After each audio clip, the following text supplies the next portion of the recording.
5 is probably around the same level as you, right? If you assume that both teams are around the same level, out-tempoing you from Fantastic 5, now they need to play a bit extra as well. So you know that that's going to happen, and this gives you a lot more security within your draft, acknowledging as well that your late game is pretty great. Bait still has one of the best late games in the lower division. It's just that they rarely make it there.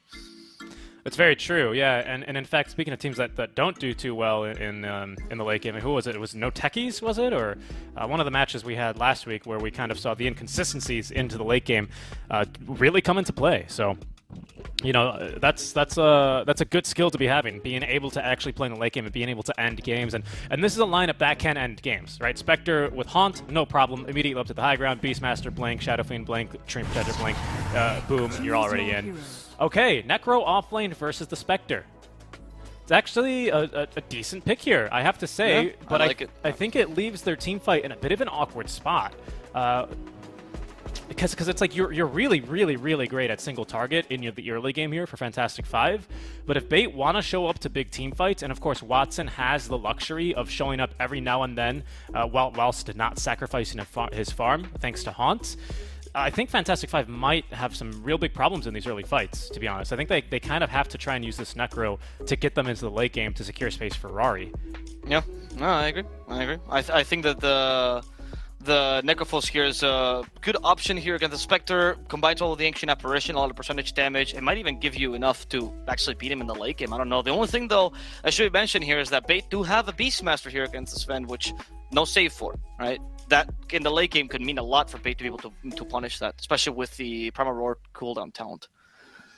Yeah, I'm really curious how, like, what's Fantastic 5, like, what's their time? Like, when do they think they are going to be at their peak? When do they want to end the game? Because I look at Bait, and it's not too similar. Like, I could definitely see a timing here where Necro is ideally kind of impossible to kill. Your Sven has maybe 3-4 items, BKB, Echo Saber, Mask of Madness +1.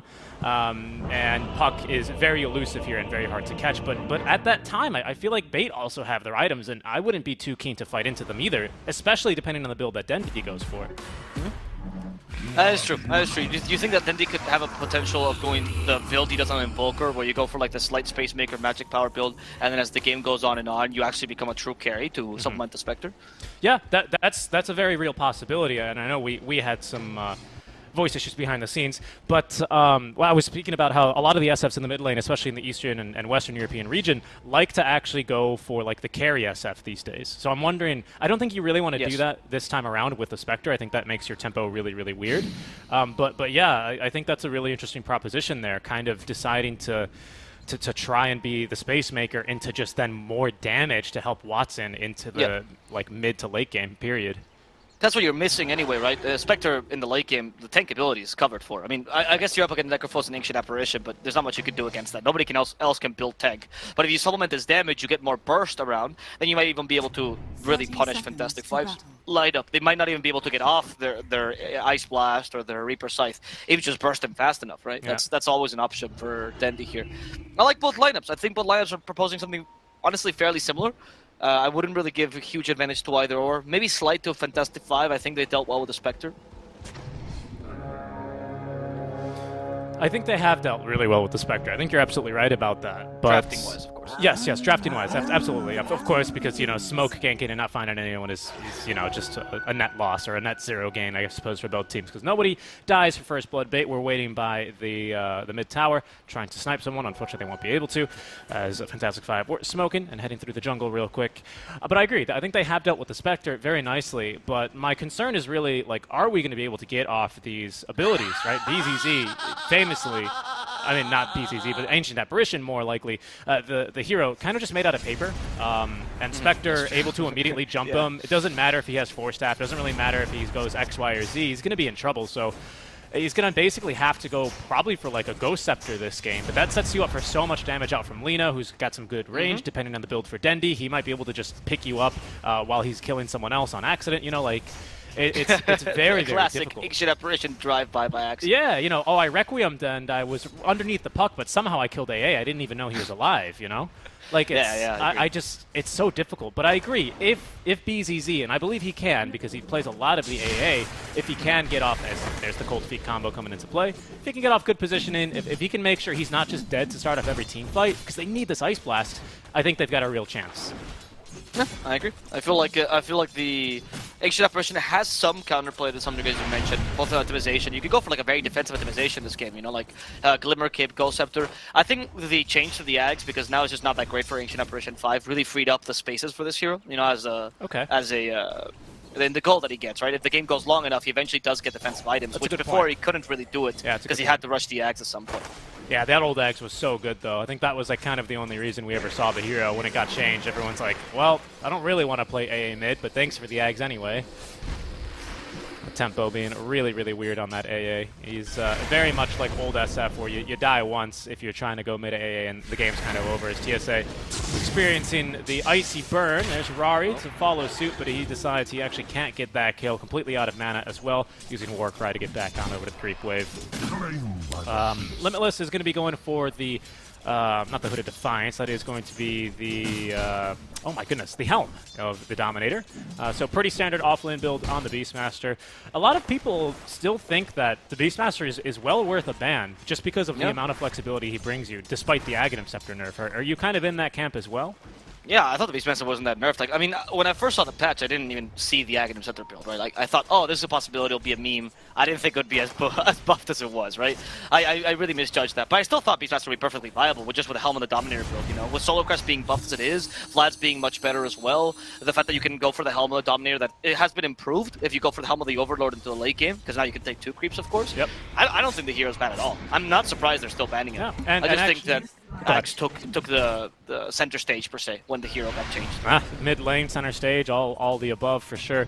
And just a quick point here as well on the Helm. They actually reduced the bounty that you feed on the creeps as well with the first one. Now if you go for Helm 2, you still feed the same amount of gold as before with a Helm 1. So that became a little bit less punishing as well, because it was I think like a 150 gold bounty.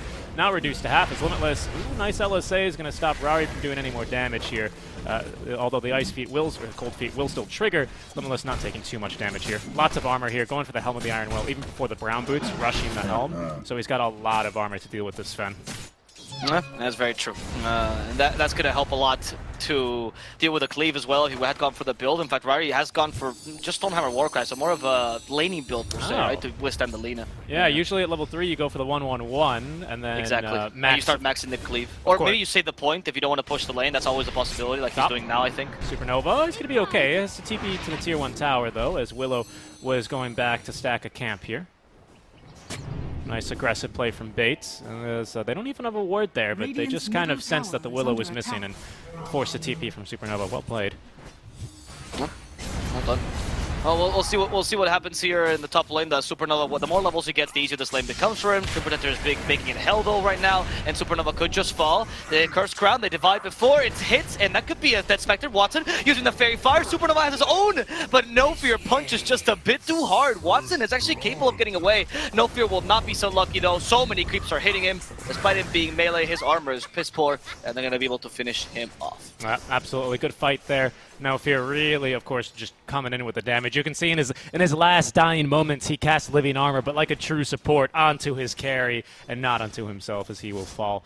But yeah, I mean, he's totally fine. He was out of mana, and not having any mana regeneration on the Tree Protector really sucks, because you're not as dumb as a rock, but you are as dumb as a tree, which is not much smarter, unfortunately. Yeah, so he's going to be able to refill the mana. But he's supposed to be wise. He's lived forever. He is wise, but I think there's a difference between intelligence and what's the other? And wisdom. Wisdom. Right? Yeah. Okay, that's fair. That's fair. So that's why Tree has such great rotations, but unfortunately his magic prowess is not that great. Very true. You know, for example, it is intelligent to know that a fruit is the tomato is a fruit, rather, but it is wise not to put it into a fruit salad. That's a great comparison. My girlfriend refuses to say both. She says if it doesn't go in a fruit salad, it's not a fruit. She has a real vendetta about this. She gets really angry when she sees people calling tomatoes fruit. It's like American schools, how say, oh, yes, pizza is a fruit because it has tomatoes on it. That's why I used to tell my parents. They never believed. You don't understand. I always wanted pizza for dessert. Anyway. Lovely. I think that right now neither team is really looking for too much aggression, right? Perhaps once we see the mids actually coming online. Yeah. Oh, Because you have a oh, Spectre pill and Sven. miss. How much do you want to do? Yeah, that was a bit unlucky on Dendy. By the way, for Dendy, he's got now one component of the boots coming his way. Either he's going for Midas, which I have not seen before, or this is the gloves of haste for the power tread. So it looks like he is going to be following the trend. He's bucking the previous Dendy build of just going straight into magic burst damage, playing around the ulti, and he is going to be playing a bit more aggressive. So expect him to finish the treads, go for the Dragon Lance, and then usually the BKB after. Nope. TSA. They're going to go for him in the bottom lane. Asco finally rotated. There we go. Light Striker hits him though, and he's going to get punished. TSA not even going to die here. Just frozen solid. 6v3 will survive this onslaught. Dendy could not reposition himself in time. That was close. Regardless, punishing Puck is already good enough. With Dendy, I guess Puck was not expecting that rotation. Supernova's in trouble. Supernova. He's got Ghost Shroud level 1, and Ladan with a very good Bramble Maze is going to stop him from chasing any further. Yeah, that's a big play, and Dendy actually, he's here with the 5-minute wave. We have the 1 point in the inner beast, and Helm is actually on the way, so this is a pretty serious push. Askel decides to actually TP down bottom. I don't know, I think Dendy did this on purpose. I think he stuck around and pushed mid. Now that they've got the Fortify out, he's going to clear this stack for a little bit of extra gold. Probably just head back into the mid lane, but he's super happy with what they've achieved down here.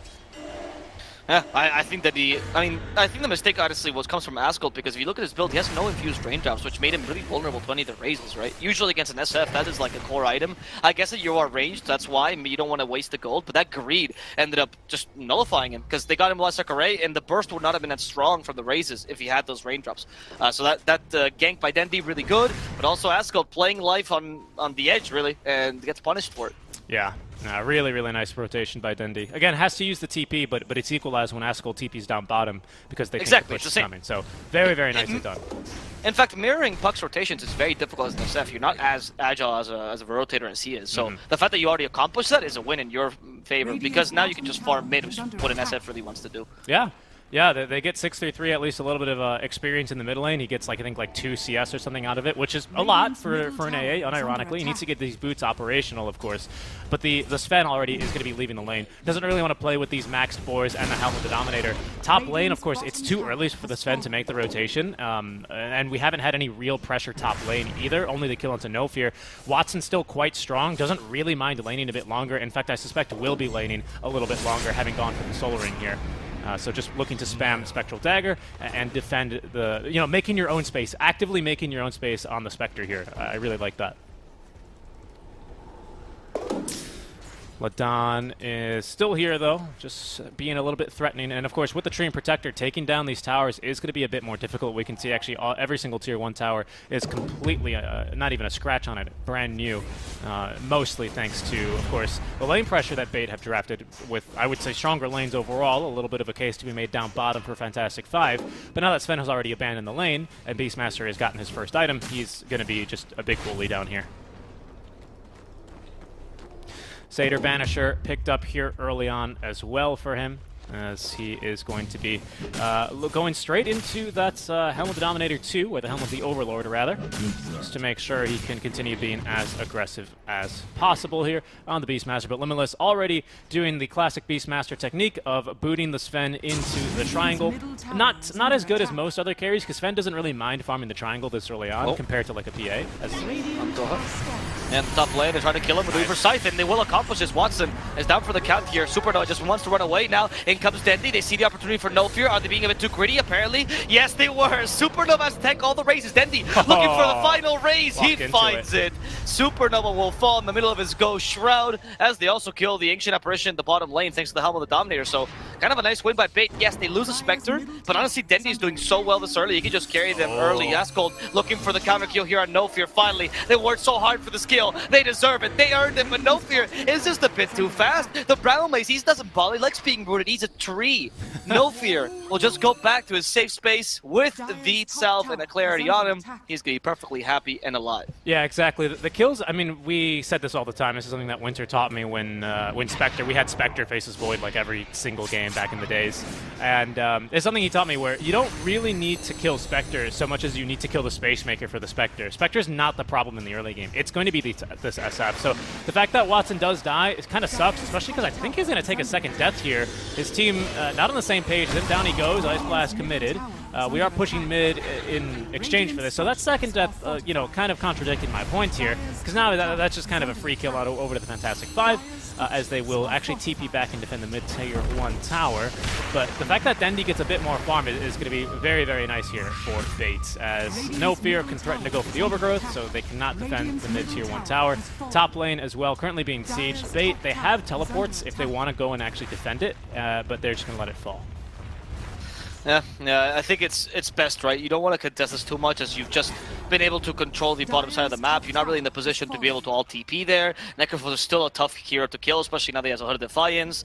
It's okay, there's no need to put extra pressure because of Beastmaster anyway. You know the moment that, like, I mean, Beastmaster again is back to playing the Broodmother Light with his Helmet Dominator build. Yeah. Right? It's not like Necros, but it's the same idea. So, you know the moment they leave him a bit too far in the bottom lane, you take the tier 2 for free. It's also very easy for Dire to do this because the tier 2 for Radiant here in the safe lane is actually a bit weaker than the tier 2 Dire has in the safe lane because of the ward spots. So it's much easier for them to just take it, honestly, almost by accident, just by pushing this lane with Beastmaster. He may be caught out here. He planted a ward pretty deep, so he is expecting to be safe here, but of course Fantastic Five have snuck past that one with the smoke, so they could make a play here for Linosa. Yeah, so he's making the right play. He thinks he's safe here, tanking a smoke gank for himself, or for the team.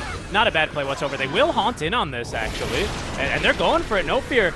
They've committed even actually the overgrowth. There comes the terrorize, but unfortunately that's going to allow No Fear to outrun the Cold Feet. So a little bit of anti-synergy here between the two supports of Fantastic Five is going to leave them with only the Beastmaster kill instead of potentially picking up as well the Train Protector.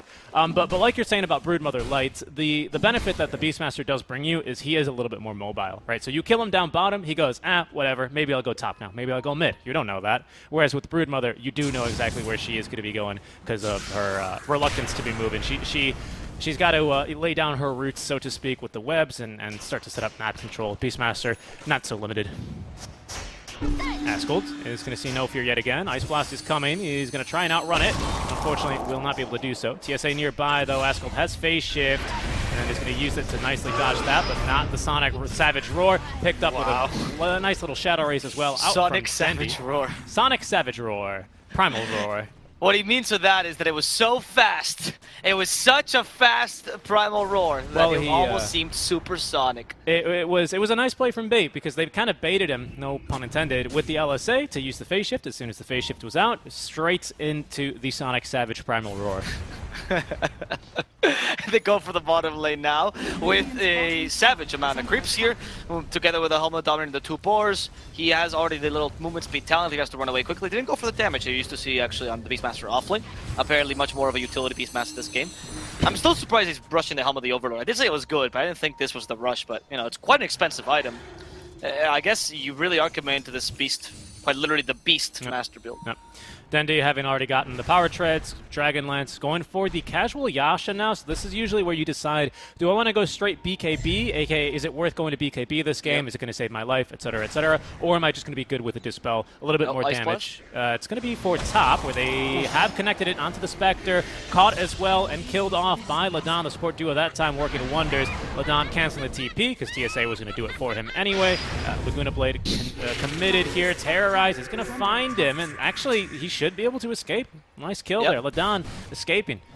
A little Hitman. Yeah, that's very good. Another kill. I mean, getting the Spectre alone and 2 supports is already a win, right? So I feel like even if you died, it was fine. And you even committed the Laguna for that. That's great for Fantastic Five. Small kills is the best way to use the Ancient Apparition Willow combo. Very true. And real quick, 6-3 BZZ is not actually going for a super defensive build. He's going for the build that he likes to go for on the AA, which is earn usually Vessel as well, which is pretty valuable this game, but it's going to just leave him to die time and time and time again once Spectre is strong enough. So that's my one concern I have for this build, but it is a lot of damage.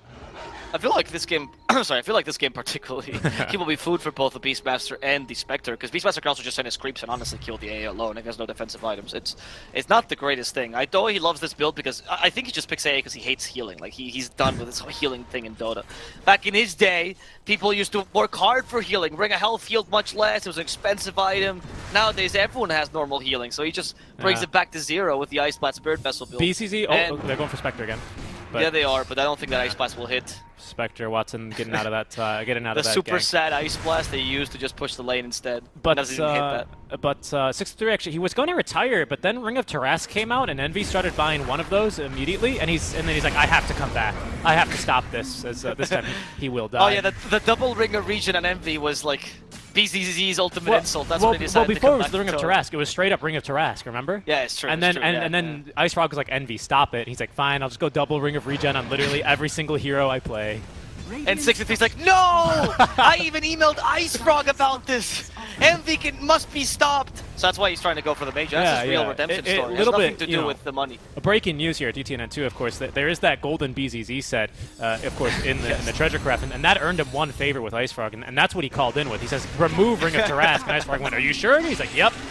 Dream Coil plus Terrorize, that's a nice combo with Ice Blast on top of that. They might kill Denty. They used the Bedlam here, but not close enough. Ladon got stuck here, and the Rectum of Souls pushes them back. Denty will for now survive as Ladon gets punished for this initiation. We still have a Reaper Sight here onto Supernova. They get a nice Light Strike array onto 2. Reaper Sight will hit Watson, but in infused raindrops, that will only give him a couple more seconds to get away. As the Ancient Creep finished off Supernova, a bit too difficult to deal with his Helm of the Overlord, and they're gonna try to kill the Ancient Creep finally, getting the gold they needed. In the end, honestly, kind of Fantastic Five favorite just because of the Spectre kill towards the end. But Bait did a really good job of responding to this initiation. Yeah, absolutely. I want to draw your attention to one thing here as well. Take a look at No Fear in this fight. He completely tanks the Sven. If he doesn't do that, Adendi is a dead man here. Very, very nicely done. On the Requiem as well, is going to be able to zone out the Puck who is trying to snipe him. And you can see Dendi can just walk away. Sven loses vision, and he's like, well, I guess that's not a kill I'm getting anymore. A good fight, especially because you still get 3 or 4 heroes here on the side of Bait in favor of Fantastic Five, but it could have been a team wipe there if it wasn't for this darn Terrain Protector. So a nice, very self-sacrificial play there out from the TP.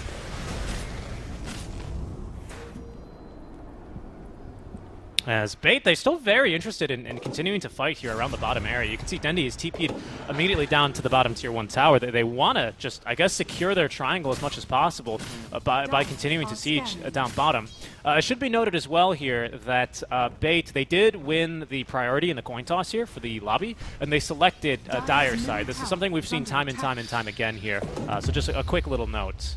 I think it's better, honestly, right now in the game. I think Dire is considerably better than Radiant. So, because you have your triangle is just better, if I'm honest. And even if when you trade jungles, because you take Radiant jungle, which is it allows you to be more aggressive, but you can also keep your jungle by just committing a couple wards. So, if you really want to play aggressive with Dire, you completely ward Radiant jungle and put out your resources, right? If you want to play defensive, you actually have the chance to defend your own jungle despite losing map control. And of course, you always keep your triangle, which got buffed heavily for Dire. Yeah. I don't think the Roshan advantage is enough anymore to justify Radiant.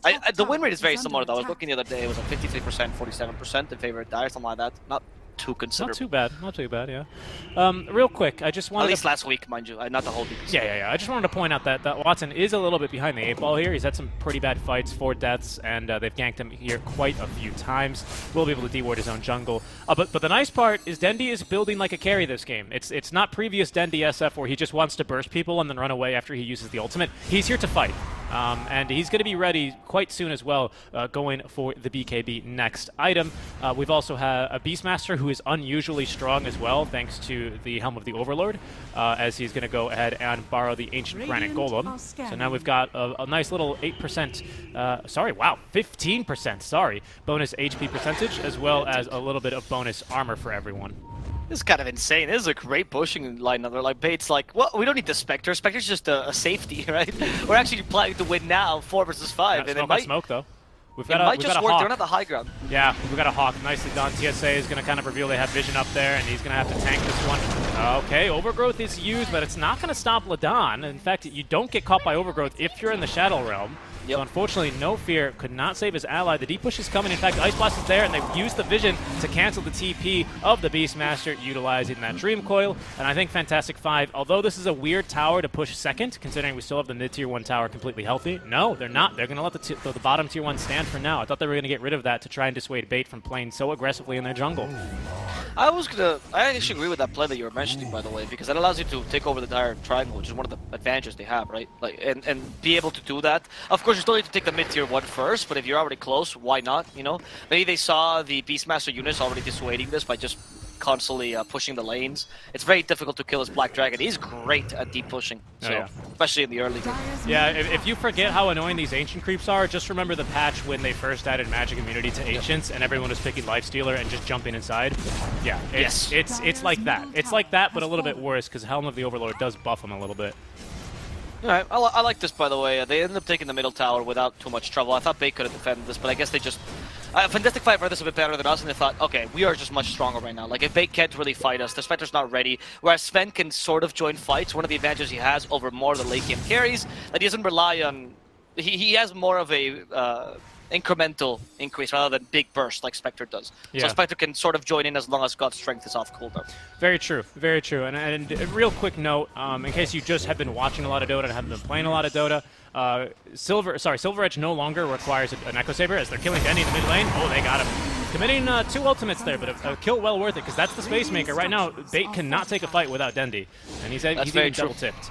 Yeah, everyone's tipping in. But look at what Limitless is doing, though. He pushes the bottom lane. He's like, he recognizes, I can't fight, but at least I'll be able to take a tower for this. He has a Solar Crest on top of this, which helps him push a lot faster. Yes, you're going to lose the Roshan, but this Roshan is not going down that fast. And Limitless will be able to create space, taking advantage of this wasted time. Well, not wasted time, this employed time.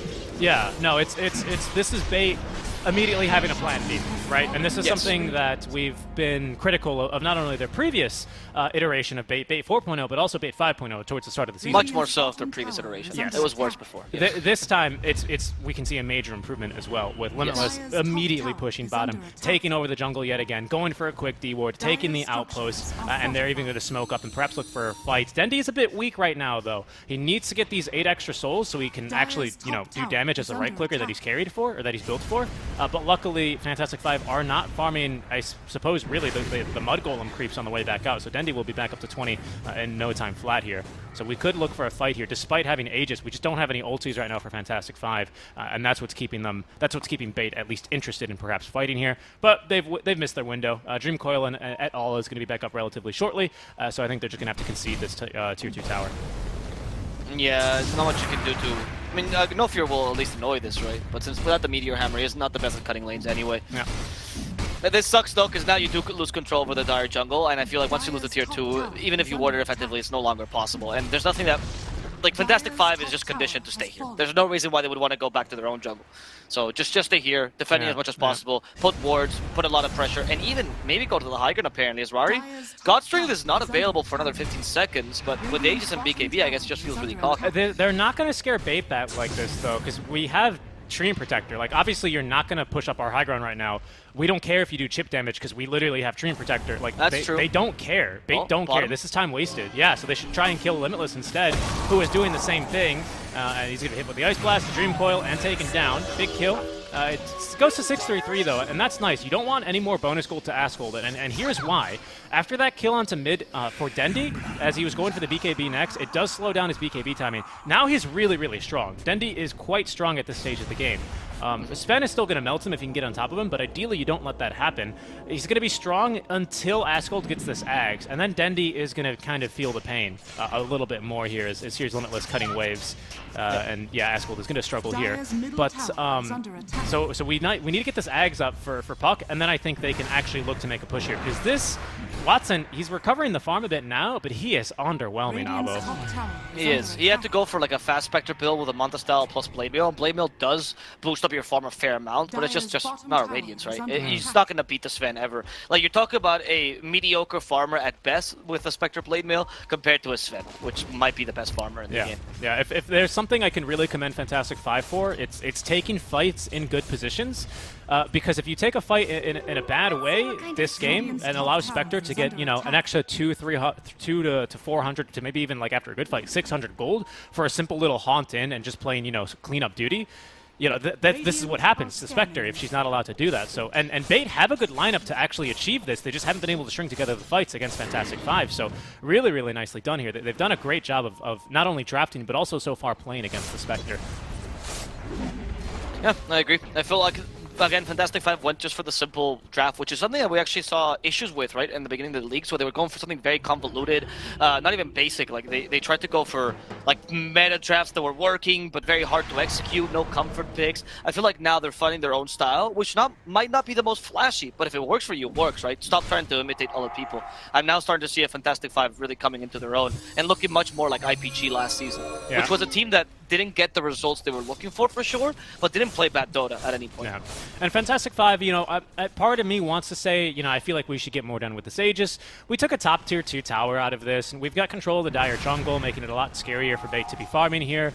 You're very confident at the way this game is going because even the Necro at this stage is still managing to keep equal farm, I should say, with Watson, the Spectre. So I think this is totally fine. If Spectre has, you know, as much farm as, say, as the Puck or maybe even trying to catch up to the Sven, I think you do want to play this a little bit differently for Fantastic Five, but they're still going to be pretty strong here even after this Aegis expires. So they definitely respect the teamfight that Bait has, especially because they can very easily nuke just about anyone, as we have another mouse problem for Bait. This is something that actually we see a lot out from them, I want to say. They paused quite a few times for mouse. I know Knoxville's not keeping stats for pause reasons, but I would probably like, what, 80% of their pauses have been for mouse? Yeah, Dendy's pet is just all over the place. Really? Like, he can never catch. He always gets out of the cage, this mouse, and it's always like mouse. Like, look, this you think is mouse problem, but actually means mouse probably. Because I don't know, I can hear like some squeaking around, but I don't know what's happening, and then he has to go catch it. It's a big difficulty for Bait. Dendy, you know, I'd like to think, you know, in the Dota 2 sitcom, this is like the Netflix pitch here. You know, you've got Dendy. He names his pet mouse Puppy. And he goes, oh, yes, you want to come see my puppy? And everyone goes, yes, yes. And then it's a mouse. And he goes, oh. I thought I was going to get to see the Estonian Dota player. What is this? They get so angry. Yeah. I hear that Dendy sometimes he likes talking to it as if it was Puppy. Gives him a little mask, you know? Yeah, it's like rubber duck decoding or debugging, right? He talks to the puppy mouse in the draft. So Dendy finally found the mouse. That's good. That's why he's currently nesting him in his hands. That's why it's Snowfear who has to say the G. So Bait now back and ready. Dendy. Honestly, the build is working for them. And one thing that I like to mention about the physical damage SF, that the reason why it's become so popular is because this hero is just much more consistent when you play physical damage, honestly. The magic damage SF, even the best players had a hard time against obviously really good pros, because if they manage to outplay you, you're screwed. And this SF just needs to hit. So at least you have that security that into the mid-late game, you have relatively good cores that can somewhat deal with the Sven. And if you can just survive long enough, they'll eventually match the enemy team who's going for a more 4-protect-1 draft, just by the nature of the Sven. And ideally, 3 heroes versus 1, just itemized against the Sven. You could take this in the late game. Fantastic Five, though, is in the driver's seat as it stands right now. They are, and they recognize it. You can see Asgold is going to pick up a gem here, actually, in the inventory. So potentially a game-ending item. You know, this is something that you use to kind of start your end-game squeeze. And I really like this from Fantastic Five. It's really clean Dota. You can see that we're about to lose a lot of vision for Bait, and that's going to make it more difficult for the Spectre, who's already had a rough game. You know, it's going to remove more confidence from just jumping into these fights, sniping the AA, and then immediately knowing your next target. Without vision, it's really hard to play this game, unsurprisingly, especially for the Spectre. So we'll see how this one is going to go. Once again, though, AA, made out of paper, is now finally building this Glimmer Cape, has the Shadow Amulet already in the inventory, so potentially he can bait out Spectre trying to kill him. We've got Lotus Orb for the Necrophos. But Dendy, the item I wanted to quickly point out is he's got S&Y on top of Dragonlance, Power Treads, and BKB. Quite a tanky SF. You know, this is not the SF that is going to die to your Blade Mail. This is an SF that might be able to just kind of sit through a full duration Dream Coil, even one that is upgraded by the Aghanim Scepter. This DD rune on Puck, though, that's a bit of a different story. So I think Bait, if they've scouted this, are not going to be wanting to look for a fight at this stage.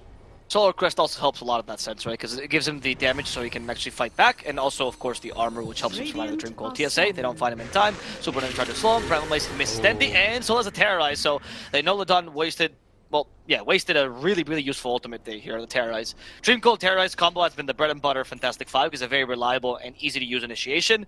Now failing it, as Bait create more and more time for themselves. Like, Spectre is getting online. It's taking her a while, but she's making it there. She's close to Scotty. Sven will eventually run out of slots, and that's when she starts to catch up. I mean, you're right. It kind of sounds like a meme, but at this stage, that's kind of how you have to not really be thinking, but that's how you have to be approaching it. All right, Watson, we've kind of lost our early opportunity. Oh, no fear. All right, well, down he goes. Watson.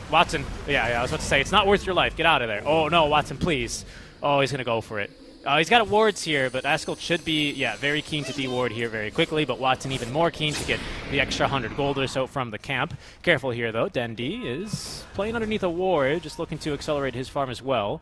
He's quite farmed, mind you. And actually, so is Limitless. Limitless is incredibly farmed. Gem, Solar Crest, Blink Dagger, as well as this Helm, too. Nearly a full BKB. He's only one component away, so we've got a lot of farm on this offlane Beastmaster. Sorry, it's really just Watson who's still lagging behind, unfortunately.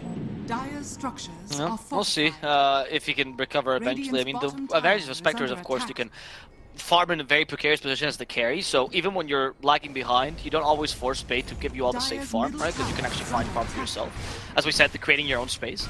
Of course, him doing this constantly for his team, because he knows Beastmaster and SF to be farmed, makes him so he can't really catch up as easily. I think it'll be better as the game goes along. It's just really tough right now for Bait.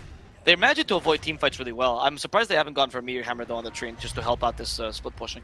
Yeah, we didn't he's see, too poor though, actually. We didn't see Zayats pick it up either, and I think they probably would if Meteor Hammer was a little bit better in team fights. But for now, I think it's mostly to do because you already had Limitless already kind of doing the split pushing, so it would have been kind of a wasted item for Trade Protector. I think saving for the Blink Dagger instead, even though you're super far away from it, is going to be a bit more of an impactful item than the Meteor Hammer would be. Because, I mean, we've seen lots of split pushes here, just with the Ancient Creep. All right, that was Phase Shift used. We've got the Blink here on Limitless, but a little bit too close to the high ground, so they're not willing to make an aggressive dive that far. But a nice smoke, actually, and they're going to refresh the smoke. Bait very eager to look for a fight here.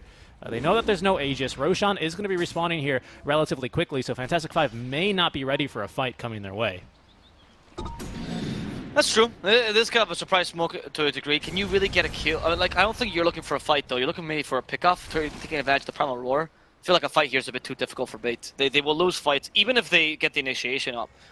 They're just not in the greatest position. You have Hunt, and theoretically Spectre should fight, but Watson needs a Scotty. I think Sven is just going to destroy your team if they engage in that fashion. Dendi now still saving up money. Usually the next item I see in this progression is either the Force Staff and a Hurricane Pike or Satanic for the SF. So Satanic probably not as good this game because, of course, we have the AA.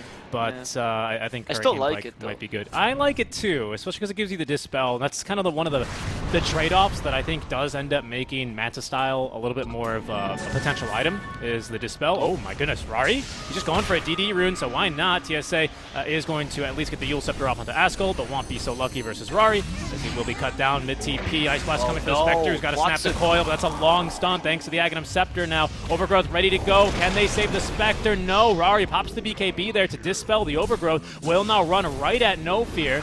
He will be the third to fall. And Fantastic 5, I like this play quite a bit. They, quick little DD rune and just immediately looking for a fight.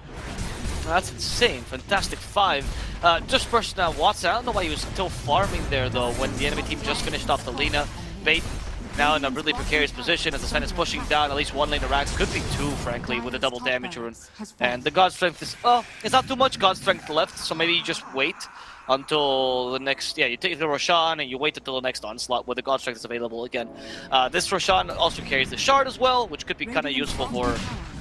Honestly, you can give it to the Sven. I can imagine the spell being kind of nice here to get rid of the Yosef around Lina. Yeah. Maybe the Puck. Maybe the Puck. Necro's already got his. So does AA. Yeah, BC's already got his. Widow. Yeah, probably. I mean, the cooldown reduction on the Sven is really good too. Yeah. So. Then Vader's smoking, but they're going to be too late. They're too late, and Blink Daggers are going to be canceled there by the Ice Vortex. Ice Blast is coming. Oh no, they're all in a choke point. 3 heroes hit by the Ice Blast. Puck immediately ready to chase. Dream Coil at the ready as well. But Bait with a ward here have some semblance of confidence. Oh, a little bit too much confidence there for TSA, who tried to double back with his team at least. Oh, he's going to eat the... He fought back though, didn't he? No, that was the 3% extra time. Oh, no, he did buy back. You're right. No. That was the buyback extra time plus 3% extra time. Jesus. Yeah, that's why they used it. Yeah, that's why they used it there, I feel like, onto the Lina. Oh boy. Yeah, because now you know she can't really defend. She's one of the best defenders that you actually have for this high ground. Now Dream Predator's dead as well. What's gonna help your tower? The port defenseless tower can't run away. Dire's middle tower is under No, he cannot. And God's Strength is ready to go for another fight. Rari, of course, picking up the Aghanim Shard. Aegis going on over to the puck, and Cheese for Supernova. This is bad. Okay, there's the roar in. Dendy going for the ultimate, and there's the blink on in. Sven has been nuked down. They didn't give him Aegis. Dendy. Supernova, he might be in a bit of trouble as well, as Askold is going to have to use that jaunt to get out of trouble. Supernova back up to full HP, as they will at least stun up the Spectre and keep her locked down by the Brambles. Askold with Aegis still looking to fight, but Dendy blinking on in, surprising everyone with the blink dagger. Terrorize is going to connect. Curse Crown as well to stun him up, but Supernova a bit of an awkward position. Beastmaster looking to try and do some damage, popping the BKB as No Fear does not hit anyone there on the Overgrowth. Yule Scepter is going to be there for now Supernova. Dendy with another volley of raises is going to be able to assist Watson in the kill. Another stun here for No Fear. As this time, Puck, I think, finally realizing that we've got to get out of this fight. They've blown up Sven. We have no sustained damage. And Bait will hold on to their high ground for now. That was impressive. Dendy quite literally carrying the team in that initiation. Like, I like the combination though, because they understand that Dendy deals more damage than Watson right now, so Watson is quite literally just tanking. He used the Haunt to force the backline to, disable the backline essentially, right? Because they couldn't join in the fight in time. And by the time the Wrecking Souls was out, then the poor Sven was dead already. So well done by Bait here, acknowledging that they do have two carries playing accordingly to plan. Also acknowledging that Fantastic Five kind of now fully into 4-1. All the cores from Fantastic Five, despite the fact that they're winning, actually have less net worth.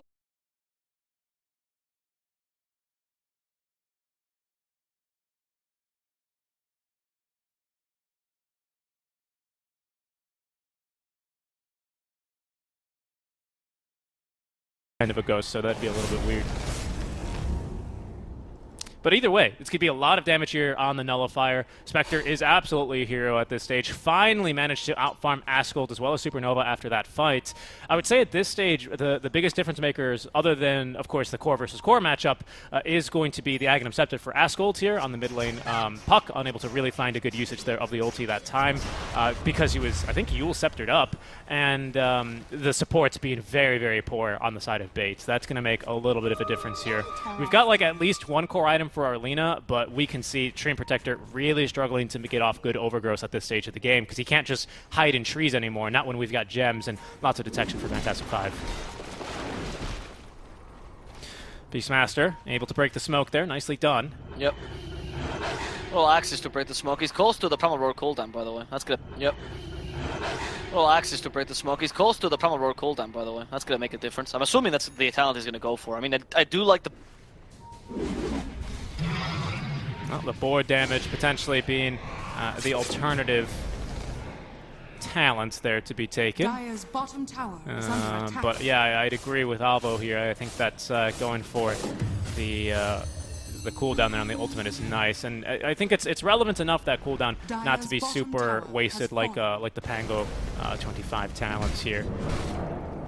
As they are going to be pushing up to the high ground here. Rari using the ultimate. They've already gotten the tier 2 tower down. We've got a fortify up for Bait, but they've got all their spells ready to go. Dendy ready to make the jump on in, but this time I think they have the counter initiation ready for him. Of course, only the Dream Coil able to go through the BKB this time around. Instead, Beastmaster making the jump in. Does not want to roar himself, however. So they will be able to back off. And again, we're so close to this Treant Protector blink. I'd say at this stage, No Fear, sell the blink dagger and sell the wand and get the blink dagger. Oof, I don't know. I think the wand is too valuable. Just hold it out. I agree with No Fear's Creep. I think you should just be able to apply the blink dagger. You have Ninja Gear, by the way, on Bait. I want to mention this huge buff for the Spectre, who honestly gets a free, insane item for an agility carry, just based off a bit of luck there. That's huge for Bait, because that gives him a lot more viability here into this late game. You could have given to the SF, but I think Quiver's better if he wants to burst down heroes. And now you have two relatively tanky heroes. The Ninja Gear, yes, the damage is nice, but it's the armor against Sven that's going to be so important here for the Spectre. Usually not a hero that builds armor or stats in general, to be honest. Or agility in general. Yeah, this game, not quite, of course, but lots of damage. Manta style, Scotty, of course, helping out a bit. So lots of armor here. 35, 34, lots of armor. We'll not discuss my math skills here on stream. But Rari, no clue what just happened. Already just level numbers. 25, so he's taking that God Strength talent, of course. Has Satanic ready to go as well as the Paladin Sword, but he's not currently equipping the Echo Saber. So good burst damage and lots of healing, but maybe not quite the one-shot Sven that perhaps they need at this stage. We'll see. Of course, Watson just continuing to farm. He can always haunt back into the fight as soon as his team needs him. Going for the Basher, probably into the Abyssal here a little bit later. Actually going to be holding on to Minotaur Horn by the looks of it. Oh, okay. Goodbye to No Fear, yeah, but careful, the Sven could be in a difficult position. He did get the BKB off, though. Wrecking Missiles does nothing to him. Dendy just wasting an ultimate on Rari. Now has to just man-fight him to the death. Can they get him? Yes, they will. Rari will fall, but in exchange for Watson, who's been destroyed by the Reaper side. They catch up to Limitless as well. He's fairly tanky, but not tanky enough to deal with the Bedlam and the Puck. And they even send Dendy flying here, but they can't follow up Bait. However, losing their carry, a big deal, and potentially losing Limitless a second time. How greedy will Fantastic 5 be here? Apparently quite greedy, and they can get away with it. Limitless, literally a dieback here, and this might just be GG for them. What was the jump in? No fear, jump in. He didn't just die, did he? I think Sven just kind of running up to the high ground. Was it Ascult? No, No Fear did just die. Yeah, they hit him with the Stormhammer, and he just walked up to him and died. He was a bit out of position. His team was very far behind. And by the time he used Requiem, the BKB was already up. That completely crushed them. I mean, that Requiem was not a bad idea, but the BKB just came up. It was hard to tell, because he had God Strength on top of that. He was already really big, Sven. Look at this. Mega Creep Supernova's even memeing here. Dendy has a DD rune. I don't know if it'll make that much of a difference. The BKB up soon, as actually they're going to look to jump him instead, but Ascult actually hit with a stun. Dendy in a lot of trouble, pops the BKB, gets at least the Ice Blast damage to be ignored, but he still has the debuff on himself. Ascult using the Yule Scepter. Actually, that was TSA's Yule's. Dendy, oh, he's going to die! That's the dieback Supernova, blinking on in with the Shiva's Guard as well, doing plenty of damage. Dendy without buyback here, and they're considering diving the fountain for No Fear, but the GG will be called. It's going to be Fantastic 5 taking game number 1.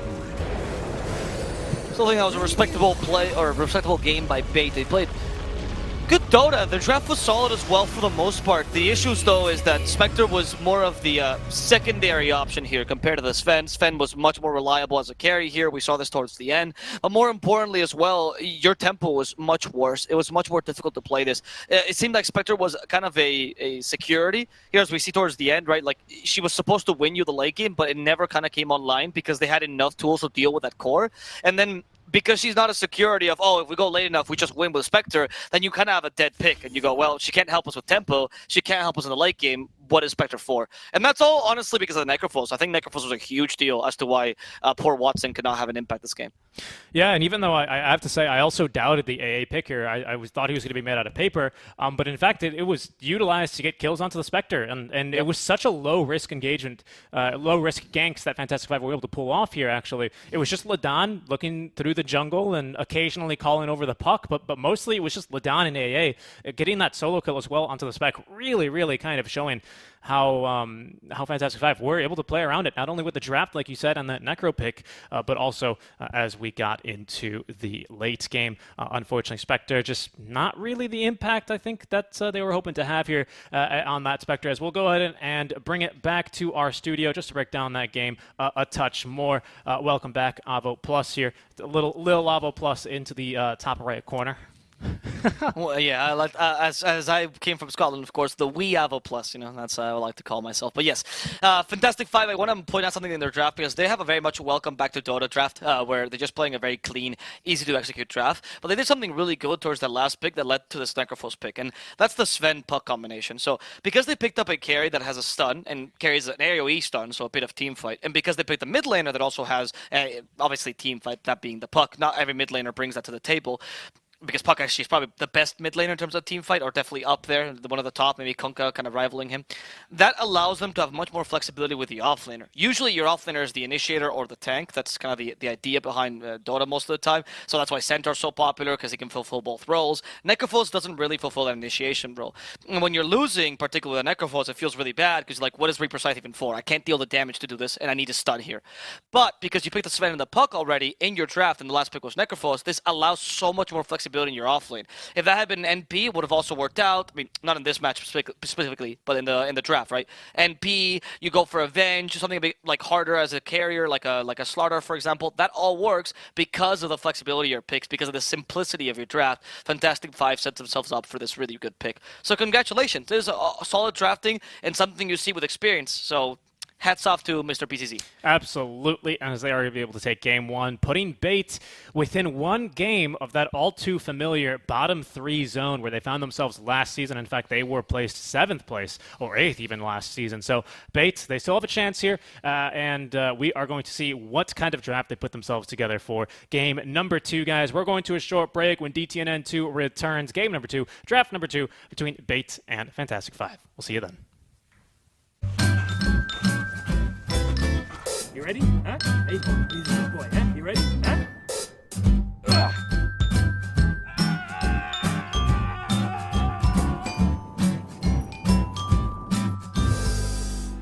Start your esports career now at play.eslgaming.com.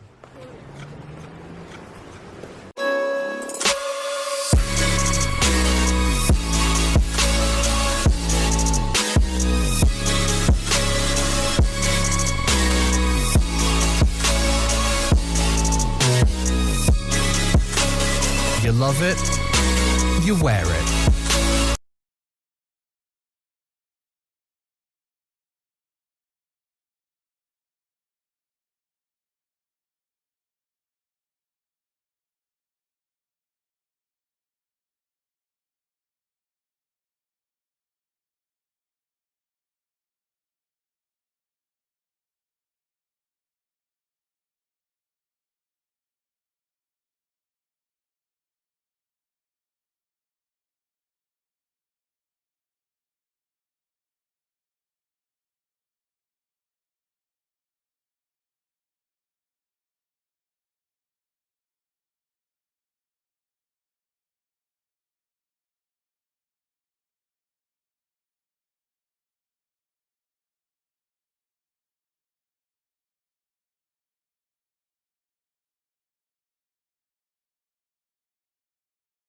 When I'm crumbling,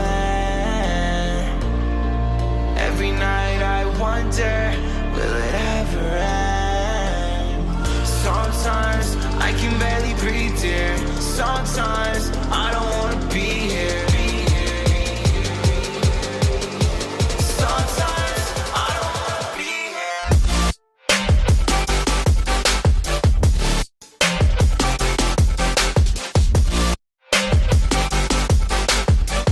Sometimes I don't wanna be here.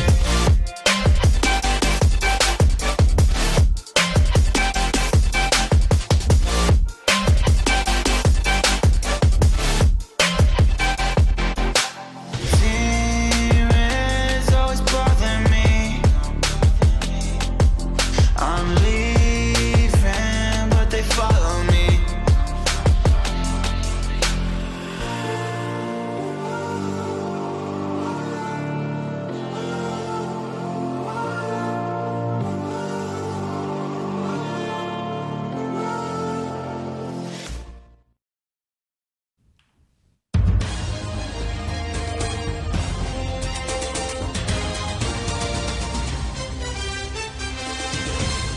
Welcome back, everyone, to our Battleship broadcast, F5 versus B8. We had one hit here already of the 2 required to win. We'll see if Bates are going to be able to strike back here and get a couple hits as well here on the Fantastic Five, hoping for a 3-game series, because I do think these teams are quite close in their play levels and in kind of their skill as well to some degree.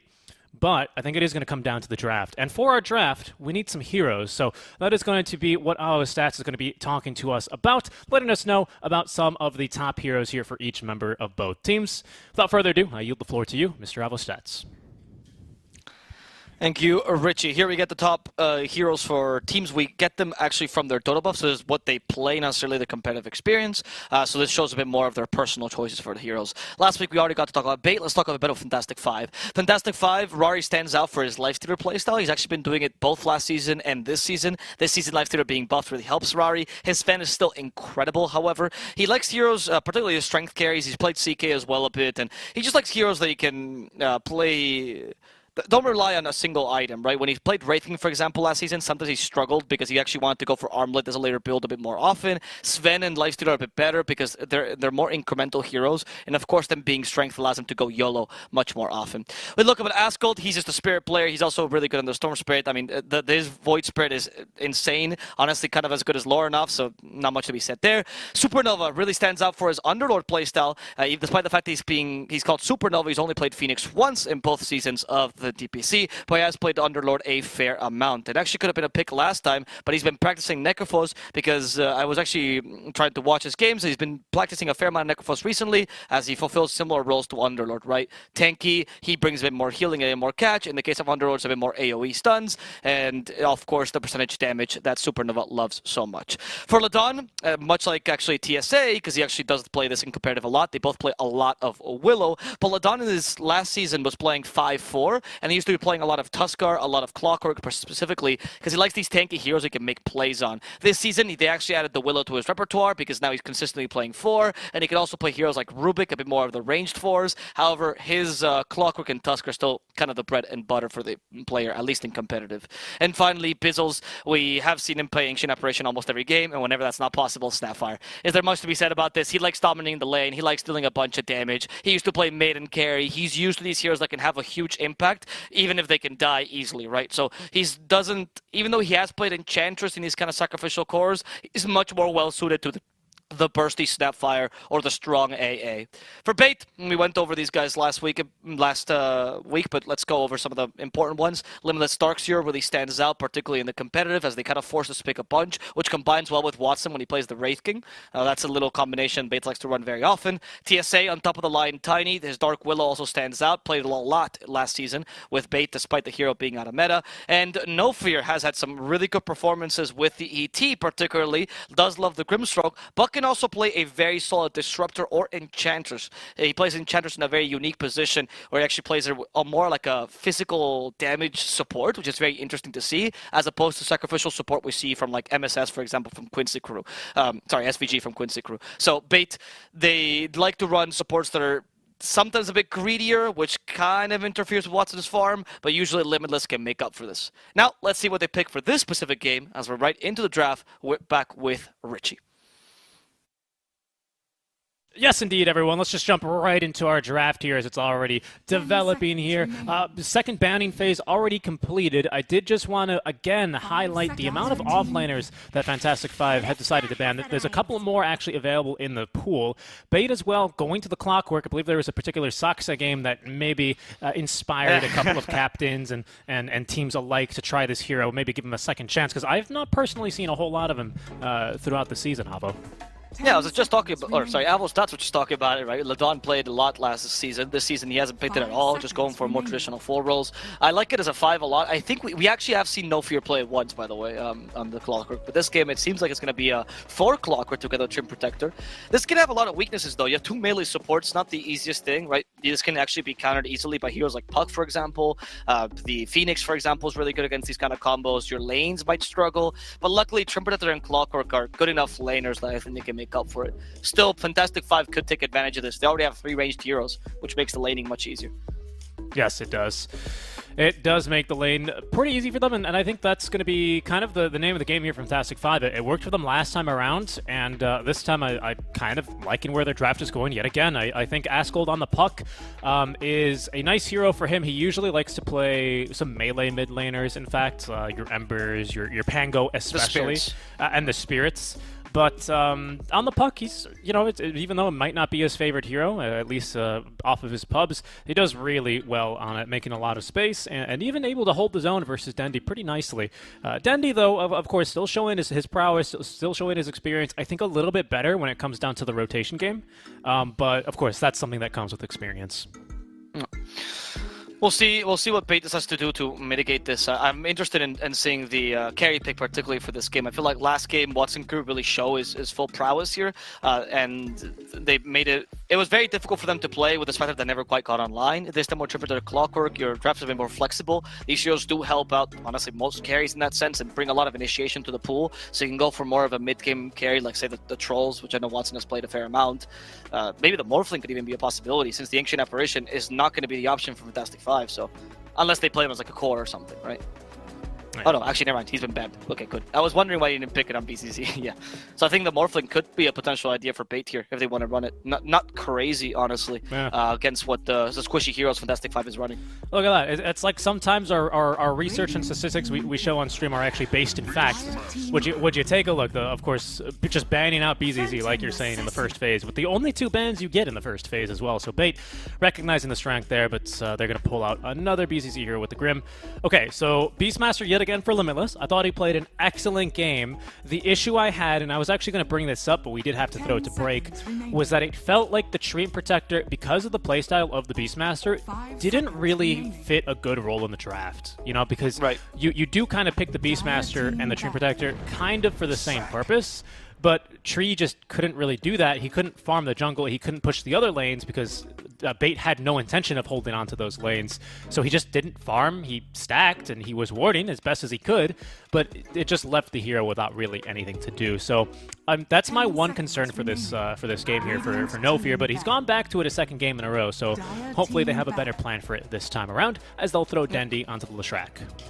Okay, I like this idea against PA for the most part. Like, this matchup is a bit difficult sometimes for Lesh because, of course, if PA bursts you before you can deal all your damage, it feels useless to exist with Lesh. But at the same time, because you have damage that always pierces that evasion, if you can catch it with the Primal Roar, there are options for Bait. It is something that we haven't seen Dendi play too much, though. He has played it once or twice, but I think Dendi can play pretty much anything at this point. Yeah. I wonder what Watson's pick is going to be. I didn't love the Lifestealer pick, to be honest, that Fantastic 5 just banned. Wraith King seems like a Watson hero. I honestly still don't mind the Morphling. I think the Morphling is still kind of okay. I mean, I know PA can technically burst you, but I feel that you can do the same. You have a good draft for magical damage. Yeah, I'm curious, because if you go Morphling, it's really tempting to go for, like, Shotgun Morph. Let's see what they do. They will go for the Morphling. Okay. I agree with you, because you can completely shut down the PA early game, especially if you want to go E-Blade pretty much straight away. But I also think there's a case to be made to go for perhaps a little bit more of a carry style, or maybe try and split it 50-50, because... Like the stats Morphling, you mean? Yeah, exactly. Because if you don't do that, then I think you're going to be extremely explosive early on. But if you don't just kill this PA and Puck and take pretty much control of the entire game and play it fast, you do set yourself up for a pretty difficult late game. The power curves of, like, you know, having magic damage dealers versus physical damage dealers, like, you want physical into the late game as you get more and more items to kind of make magic a little bit weaker. But you still want to have that mix, especially early on. Dendi should give you enough of this, and the tower pusher and press as well. And there's the Slardar pick for Fantastic 5, as we can see them go for a bit more physical damage to help them scale and boost Rari's damage in fights. This combination of Slardar of PA is always really strong. I think these lineups are looking better and better. And sorry, yeah, these I don't mean these specific lineups. I mean the anti-armor lineups. You know, the armor reduction lineups, as it used to be called, was very popular back in there. I remember Boblock used to run these lineups a lot back in the day. Nowadays they're kind of reviving. I don't know if you saw yesterday. NA was playing really clowny match between Sad Boys and Undying. I've seen the stats from that match. Something like 28 deaths on someone. Yeah, I got the pleasure of casting that match and watching Moo die 27 times real time. But that was actually a match where they run a very similar strat with the Slardar as well, right? The minus armor strat here. And with PA it works great. Slardar is a great laner against Morphling. The combo of Slardar and Dark Willow is very much abused by teams like Liquid. They love this combo as well. So honestly, good draft by Fantastic 5. I feel like Bait is... They're mixing and matching a bunch of heroes, and it kind of works, but I feel like they're responding, and Fantastic 5 is proposing. And I like the Fantastic 5 a bit more because of that. Yeah, I agree. I think that's a good way of putting it. Like, Fantastic 5, they may be taking a lot of inspiration from other regions, to put it nicely, for sure. But Bait, they're trying to do their own thing, and I think if they can get away with it, it'll work.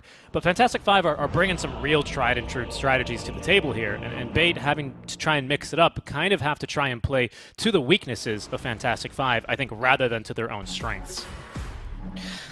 Yeah, I agree with that. I feel like you do have... since you picked the counter draft, it's kind of the only option you really have. I feel like your lineup is still strong in itself. There just isn't the incredible amount of synergy, right? I don't feel like there's a combo or anything here. I agree. That's not what I say. I don't think they have a weak draft, but they're drafting to play. Ideally, their timing is slightly before PA has got her trio of items that she needs to fight, right? And then you can kind of go and push here a little bit faster. You've got decent late game as well with the Morphling, don't get me wrong. But again, it's harder to play these Morphling type of heroes. Your Bloodseekers, not so much the Bloodseeker actually. Your Morph, your Weaver is another big one. Basically just these two I can think of. It's hard to play into unpredictable damage, right? And we've got a lot of that. Oh, okay. With the crits out from the PA, stuff like that, Whoops. right? Rari just did the GG well play. That's not why they paused. They paused because of voice chat. Not on the mouse this time, but Rari almost just GG'd the game straight out. Well, and that's it. They've sunk their battleship. That's the game. What a great game, Bait. Awesome game number 2. Beautiful series. We go into game number 3. No, obviously when it's the apparently from what I know from the rules, if it's the voice line and it's like this and they immediately cancel it and they say it, it's okay. If you actually do type the GG, you have to respect it though. Yeah. Rarely does that happen by accident, right? It's I'm sure the admin is just going to very quickly gloss over it. Yeah, just hey, just don't do this again, sort of thing, and a little slap on the wrist potentially. But yeah, it's normally not enforced that much. I think it's fine. If PPD was in this game, he'd already say he'd type the GG back and disconnect and get ready to go game 3. Yeah, he's like, I already abandoned. I can't join back. I can't join back. I can't join. And then, no, you have to remake. Admin, you have to remake and break the rule if you want me to reconnect.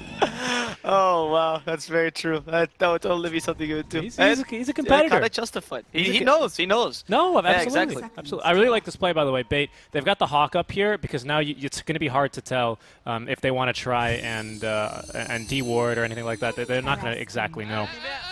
But that Hawk is there. Ladan already making his way over to the mid lane with the Sentry, however, so we'll see if they know what's going on. Interesting ward placement, by the way, here.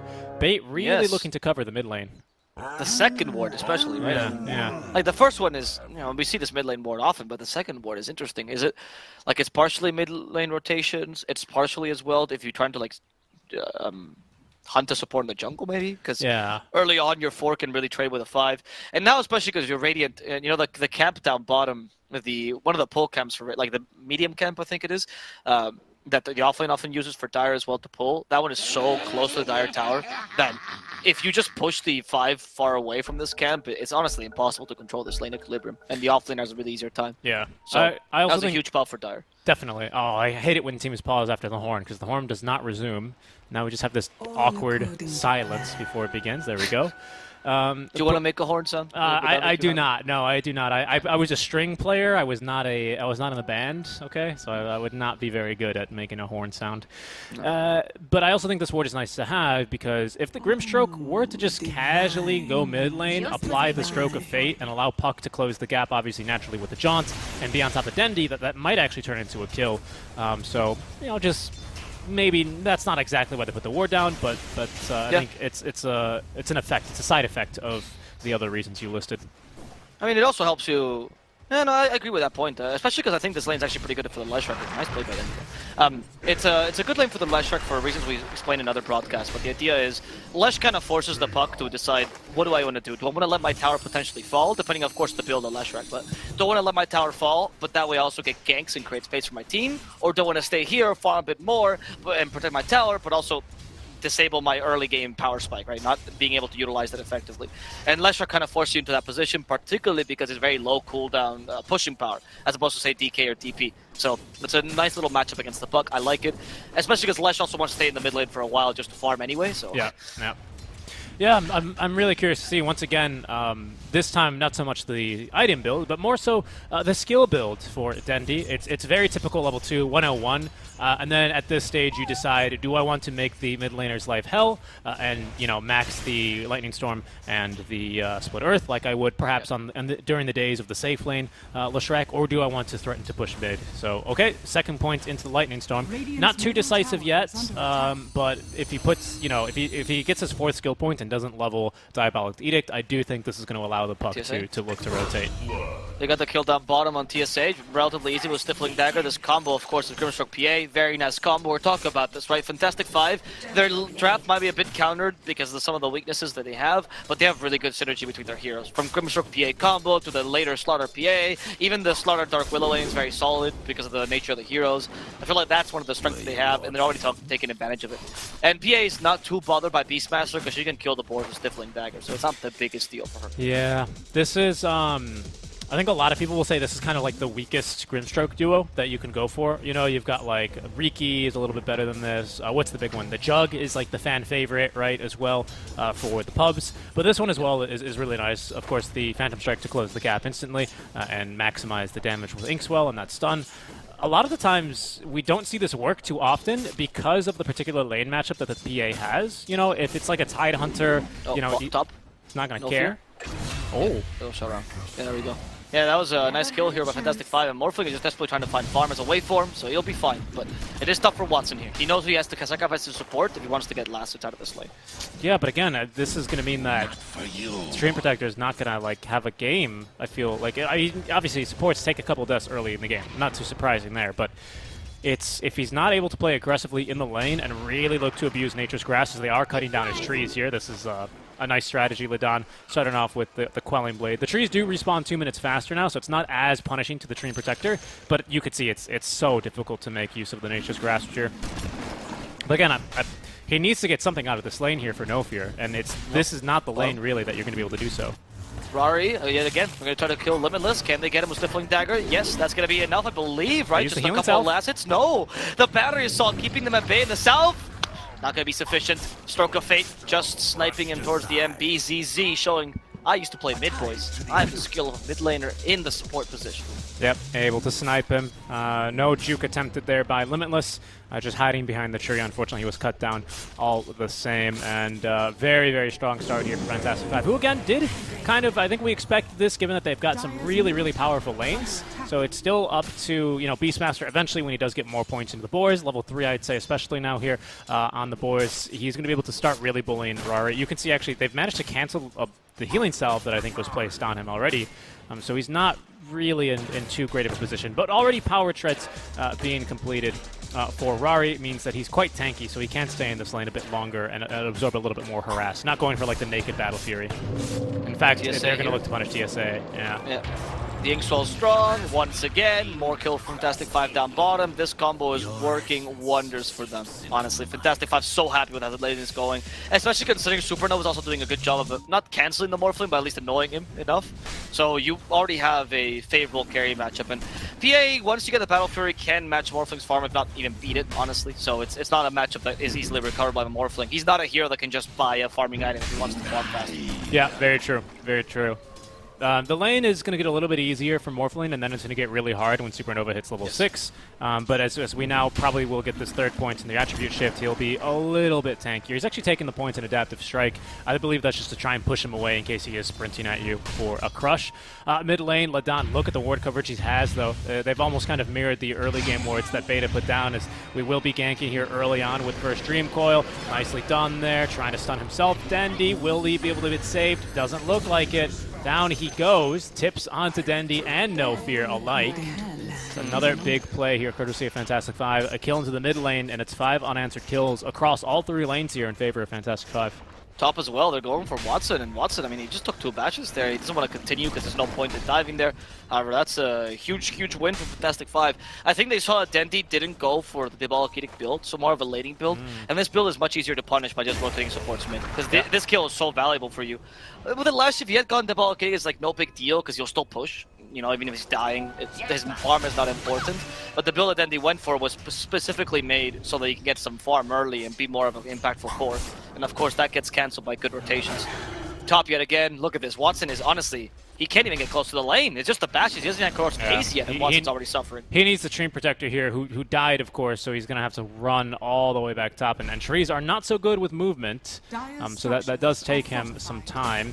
Rari, in the meantime, though, is getting a little bit pressured now by the double boars as he's going to make another jump on over the Beastmaster. Into the trees he goes. TSA nearby is going to dissuade them from going any further, however. But you know, had we had maybe 1 or 2 crits out from the coup de grace, which is ready to go, that may have been a kill. Limitless this time around, he's a bit slower to the Helm of Dominator than he was in game number 1. But when he does have that up, he will be pretty scary here for the PA, and I think she's already going to go into the jungle now with the Ring of Health. Dire's middle tower is under attack. That Ring of Health will, like you say, help her survive the jungle a bit more. Ascald is coming to get a kill, apparently, so... Interesting. Usually you wouldn't gank the lane that's already being destroyed. Like how you'd gank the Morphling first, but that's when we just saw an opportunity. Really weird time to gank the lane as well, because the lane was already pushing, right? So it's not like you had the opportunity to naturally extend. Then he's going to snap coil on the high ground. DD for Ascald. Ladon's TP is super long because he TPs after Ascald's TPs, after the failed gank bottom. So then he's going to be very easily able to survive this one. I will mention on Ascald is to some degrees that sometimes you'll make these ganks seem really weird, of course, to us. But what Ascald was probably trying to do is be proactive with his ganks, like surprise them when the lane was going to push, and he just did a bit of a misreading as to when the lane was going to push, what the PA was going to do. But these proactive ganks, even though right now it looks like a huge waste of time, it ends up being the most successful ganks, of course. If you always gank reactively, which is safer per se, you're never going to be able to turn around game. So these risks are kind of necessary. That's true, but I feel like on the proactive ganks, which he can do. You want to go top. You want to go top, but also they're the easiest to punish if they go wrong, right? Because you lose so much. Not even if you just die. We can see here, he TP's mid lane, but the secondary TP is way too long because, of course, he ran down bottom. And then now we can see where this snowball into what could have been a second kill onto Dendi instead turns into him just safely backing away as he uses all of his mana, and he'll be back into the mid lane to de-push the waves. He's going to farm a couple of extra camps, getting good XP, stuff like that. I don't know about Watson's TP, by the way. I don't know about Dream this one Coil either. in 7 seconds. Ladon, oh, he just revealed himself, though. Watson, do not morph it too much into agility. Control your greed, my bucket of water. Hey, he's just afraid of the slaughter, right? I mean, it makes sense that a fish would beat up water, right? Because he swims in it. So, I guess, more than that, he's in it, too. Oh, that's the real problem, right? That's just disrespect out of slaughter. That's why I don't drink water. Yeah, it's, all 100% of water at one point has been someone's pee, guys. So don't drink water. Drink Coke instead. Okay, tower for tower. Dendi, I think now he's got 2 points. Oh no, he's actually maxed it. So that's the nice part about going for like 2-1-2 in the lane. Is you farm like crazy, right? So you do really quickly catch up in terms of the XP. Wasn't really punished this time around because Ascald was not successful in these ganks, and now with the maxed edict, we can look to start applying some pressure to the mid lane tower. The issue is that when Supernova, who's already gotten his top tower, is already having, of course, the casual cloak, strength treads, and a bracer, so he's super tanky, and Lesh is made out of paper, and he does not really want to be standing too close to the Slardar, especially when he's kind of actually getting closer to the Blink Dagger. So a really strong laning stage out from Slardar. Yeah, we did something weird by Dendi this game to mitigate that. I think a Shiva's, like a relatively early Shiva's would be a good idea to deal with a PA Slardar combo, or something that gives you that kind of armor, right? I like the Yules first, maybe travel, like Yules travel into Shiva's would be fine. Yeah. Or even going for the Kayan Sanj into a Shiva's, that tank ability needs to happen. Yeah. Because as you mentioned, otherwise he's just food. Shiva's got a lot of value this game for sure. Ascald is not going to right-clicker, obviously, because your other 2 cores are right-clicker. So probably just kind of the same thing as last game. He's the initiator. Yeah, initiator. Ags, Blink, perhaps an Aeon Disc if it comes down to it this game. I think would be pretty valuable, but that's a little bit further down the line.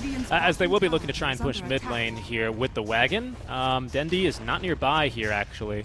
So he's running on over, but they have vision on him thanks to the Observer Ward planted in between the towers. Supernova here as well to push. Dendi clears the way, but they don't actually get the wagon. Out comes the Fortify, but they don't really mind tanking the tier 1 for this long. Well, so long as it's Supernova doing the tanking, that is.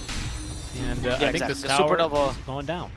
Talking about armor, Supernova actually, Slardar not only takes away armor, but has a huge amount of armor himself, right? So actually really good hero for diving towers early, for tanking these kind of towers. That's one of the impacts that Slardar has if you give him a good enough lane. That's why this is the game though, where I would say this is a great Slardar pick because you already knew the core matchup. You knew the power of the Slardar here with your Puck as well, who can go for a teamfight initiation build, and that way Supernova can be a bit more of a carry, as you mentioned. I like it. This is what I feel like Trident Clan should be picking much more. These guys. Trident Clan, another team in the league, by the way, guys, in case you guys don't know, and they love the Slardar. They just pick it a bit too early sometimes, in my opinion. Yeah, that's very true. That is very true. That's why there's 0% win rate with it. Whereas Supernova, I think, has actually pretty good success with this hero.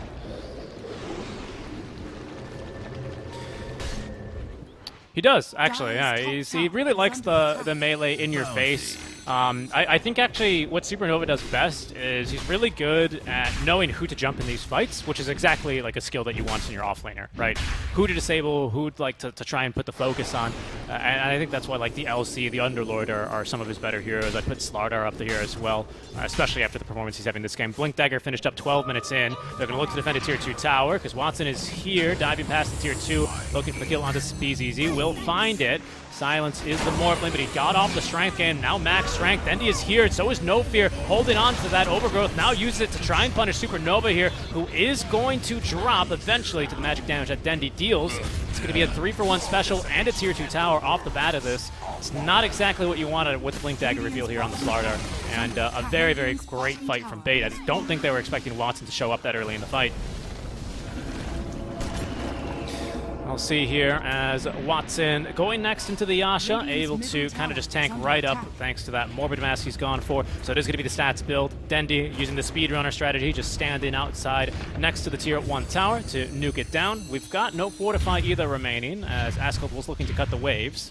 Unable to do it there. Ascald just at least nuking the wave, though. So the Fortify saves at least the mid-tier 1 tower. So a great fight from Bait, but it's not actually going to turn into an additional tower. Yeah, which is what they were looking for with map control. That's why Fantastic Five are still allowed to go for this kind of smoke. I don't know, Rocket Flare might have seen the particles of the smoke. Doesn't seem like the case. As they already initiate onto the Beastmaster, this should be enough to kill off Limitless. Just one last pass, Supernova too slow. They have to commit the Dream Coil in the end, which is a win in its own right. In the end, they do get Limitless regardless, but lose No Fear to neutrals and have to use the Dream Coil for that. Yep, No Fear got ganked by the Satyr camp. And that's fine. Rari's continuing to farm. He's now got the full Battle Fury up. He's got so much HP regen here, actually, thanks to the chipped vest, actually getting a little bit of a buff for its HP regeneration. Straight into the Deso and the BKB. So your very standard trio of items here for Rari, just looking to maximize his farm. Morphling is still finishing up that Manta style, having a bit of a rougher start than his counterpart here.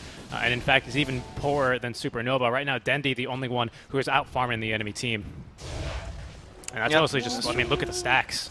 Beautiful. He's doing a good job of recovering. That's one of the advantages of this build, as you mentioned earlier, right? You farm much quicker with it, and so it's much more reliable. If you're not banking on winning the early game, which seemed to be the case for Pate, right? They just went, all right, the early's not going too well, our lanes are a bit difficult, we got them in the mid game, no big deal, I just need to be able to farm that back. That's why Dendi actually goes for Hood, which is going to be his answer to the Puck and to the Dark Willow, it seems like, and now he can go for some more items that help him tank the physical side. Dendi level 12. Did put that second point into the Pulse Nova, so lots of damage, but it's very mana intensive here for Dendi, so they're going to be looking for some shorter fights here off the back of this smoke gank. Ascald holding underneath the ward, but they know he's nearby. Hook shot is going to connect down bottom, though, onto Supernova, trapped inside the cogs, and he is not going anywhere. Savage Primal Roar as well utilized here to get the kill, and couldn't even get the crush out in time, but does allow Ascald at least to leave. It's the lone druid as Savage Roar. That is true. And the Beastmaster is a civilized person. Yeah. Just he calls his own primal spirit, but he's civilized. Not he's super civilized. He just wants to return to Mon. Quite literally. So with this Bait, they get a nice kill on the Slardar. Very valuable because Slardar, as you mentioned, is kind of a pseudo carry, so and doesn't really farm that well. We saw yesterday, for example, in the Undying game that I was talking about, and the Slardar went for the Midas build, which helps you always be able to be impactful. This game, you don't have that option, of course, because you want to play a bit more aggressively. No fear. He's going to be able to escape. That's Tree Walking Man. This game, he's actually going for the Medallion, and I think this is a lot better. I think if he can get the Solar Crest online, he's actually going to have a little bit more impact in these team fights, even without the Blink Dagger. To be honest, they don't really need him to be the Blink Initiator this game, because that's what TSA is for, and he's proved on the money so far with these hook shots. So an excellent game thus far out from our support duo, as they have found the Beastmaster, pushing a bit too far down bottom, but guess what? Bait into the triangle. This is the one I was looking forward to.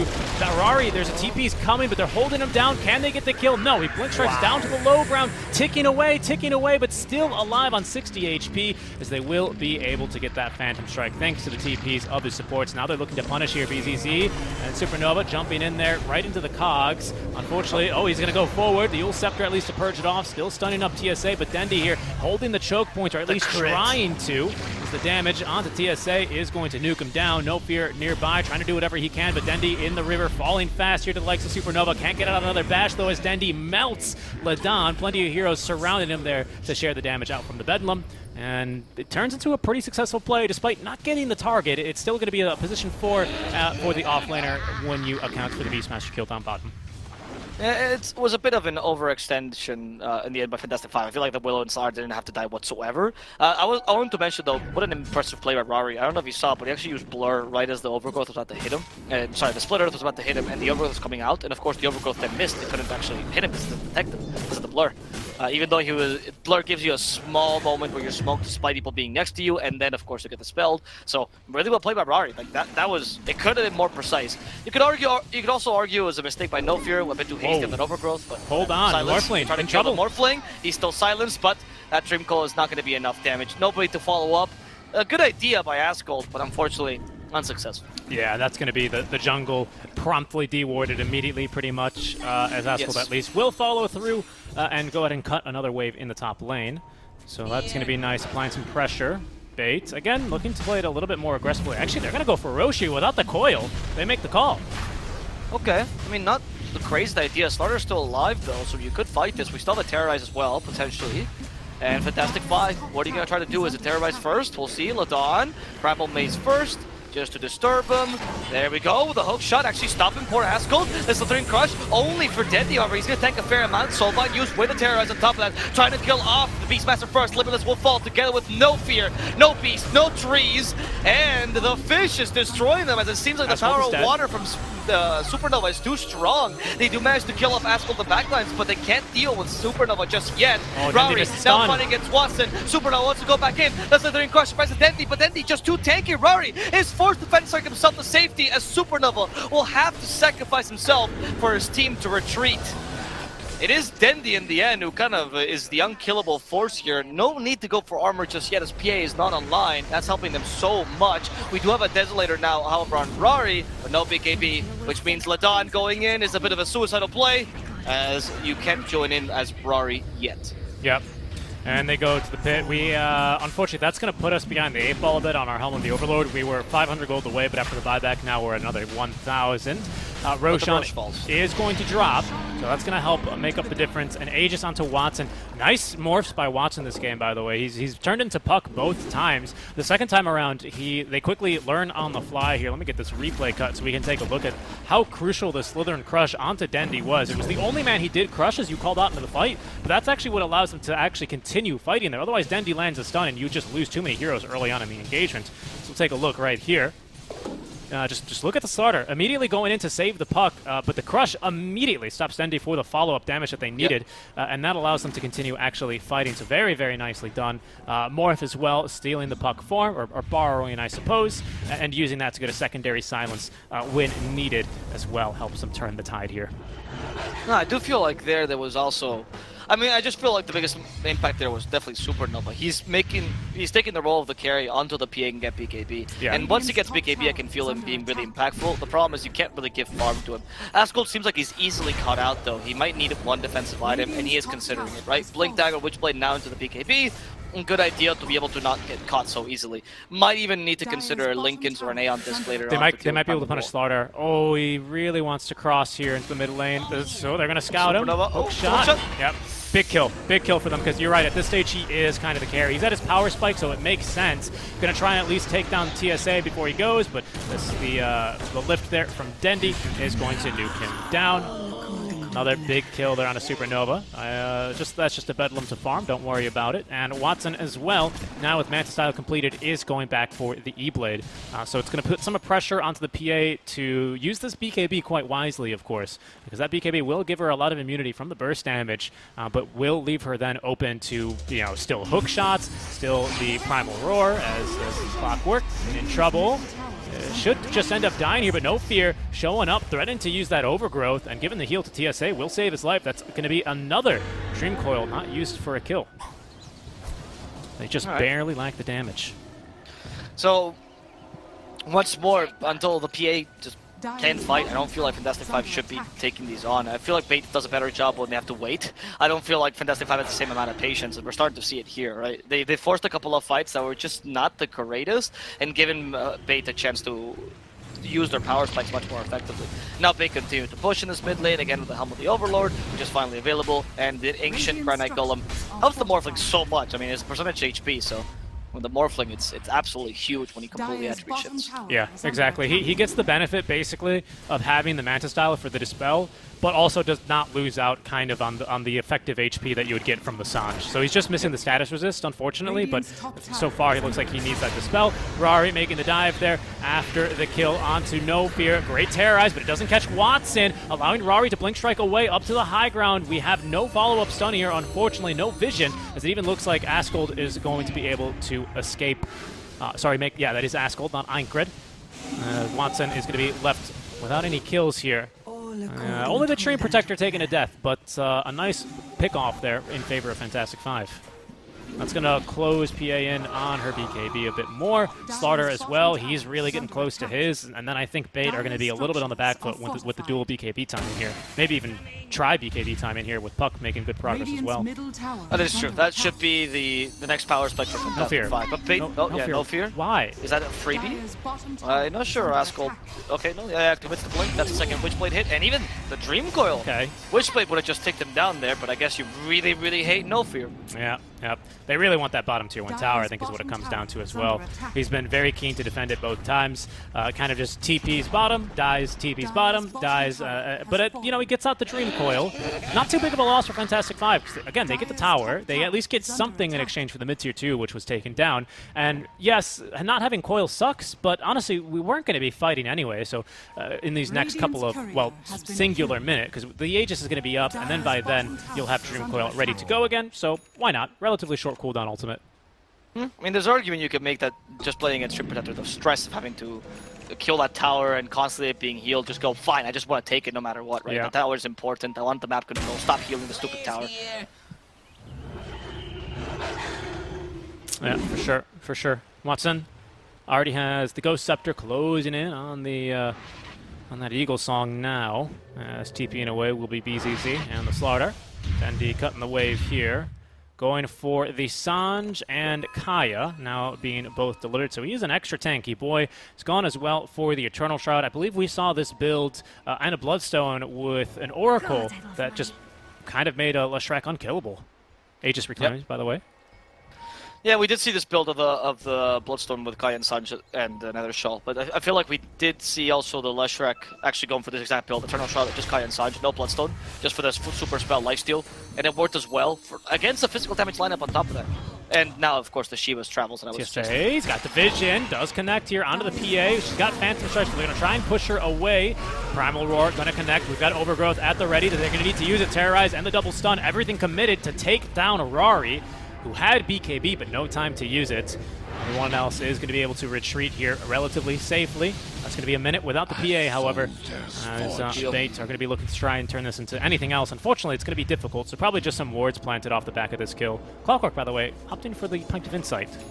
Oh, I actually like this pickup a lot. To deal with the Puck's damage, pretty much all the residual damage Askold does. Like, you're really nullifying this Puck, because you identified correctly Askold is not going for that carry-ish build, right? You don't have that much physical damage. He didn't go for the phase shift attack, which means the pipe just nullifies his hero, and you just really have team fight potential with Dream Coil, which is decent, but without the burst damage, why even go for the 12% spell amplification tab? Yeah. We can see Fantastic 5 setting up for the next objective, which will be Roshan, respawning as soon as in a minute and some change, minute and a half about, or up to another 3 after that. Dendi is underneath a ward, though. Only has the Yule Scepter. Is going to have to use it here. In fact, he's going to eat the stuns. Hookshot misses, though. Askold jukes it with the Waning Rift. Now Dendi uses the Yule Scepter, but there's no backup here. No Roar ready to go. Supernova popping the BKB, looking to try and control Dendi as they have the Soulbind. He's just too damn tanky.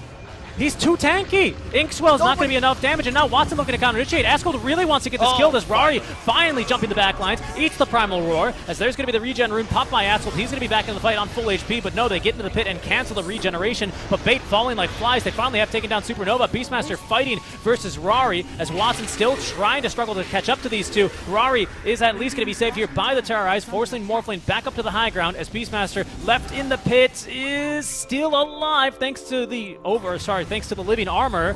That last bit of damage, though, will find him at the cost, perhaps, of his own life here. Askel ticking away to all that natural damage, is the fifth to fall in this fight. Ladan looking to be the sixth. There's the E-Blade up now for Rari.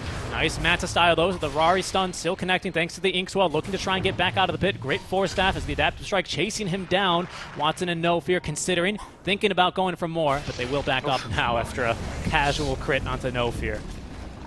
Then he played in this. I mean, he didn't play insane. He's just so tanky, right? It's ridiculous. His build is working so well for this game, and it did force Fantastic Five to seriously overextend, and that almost ended up being a bad team fight for them. I think in the end they win it just because of Rari's skill. I mean, Jesus, he was evading everything with Phantom Strike and Blur.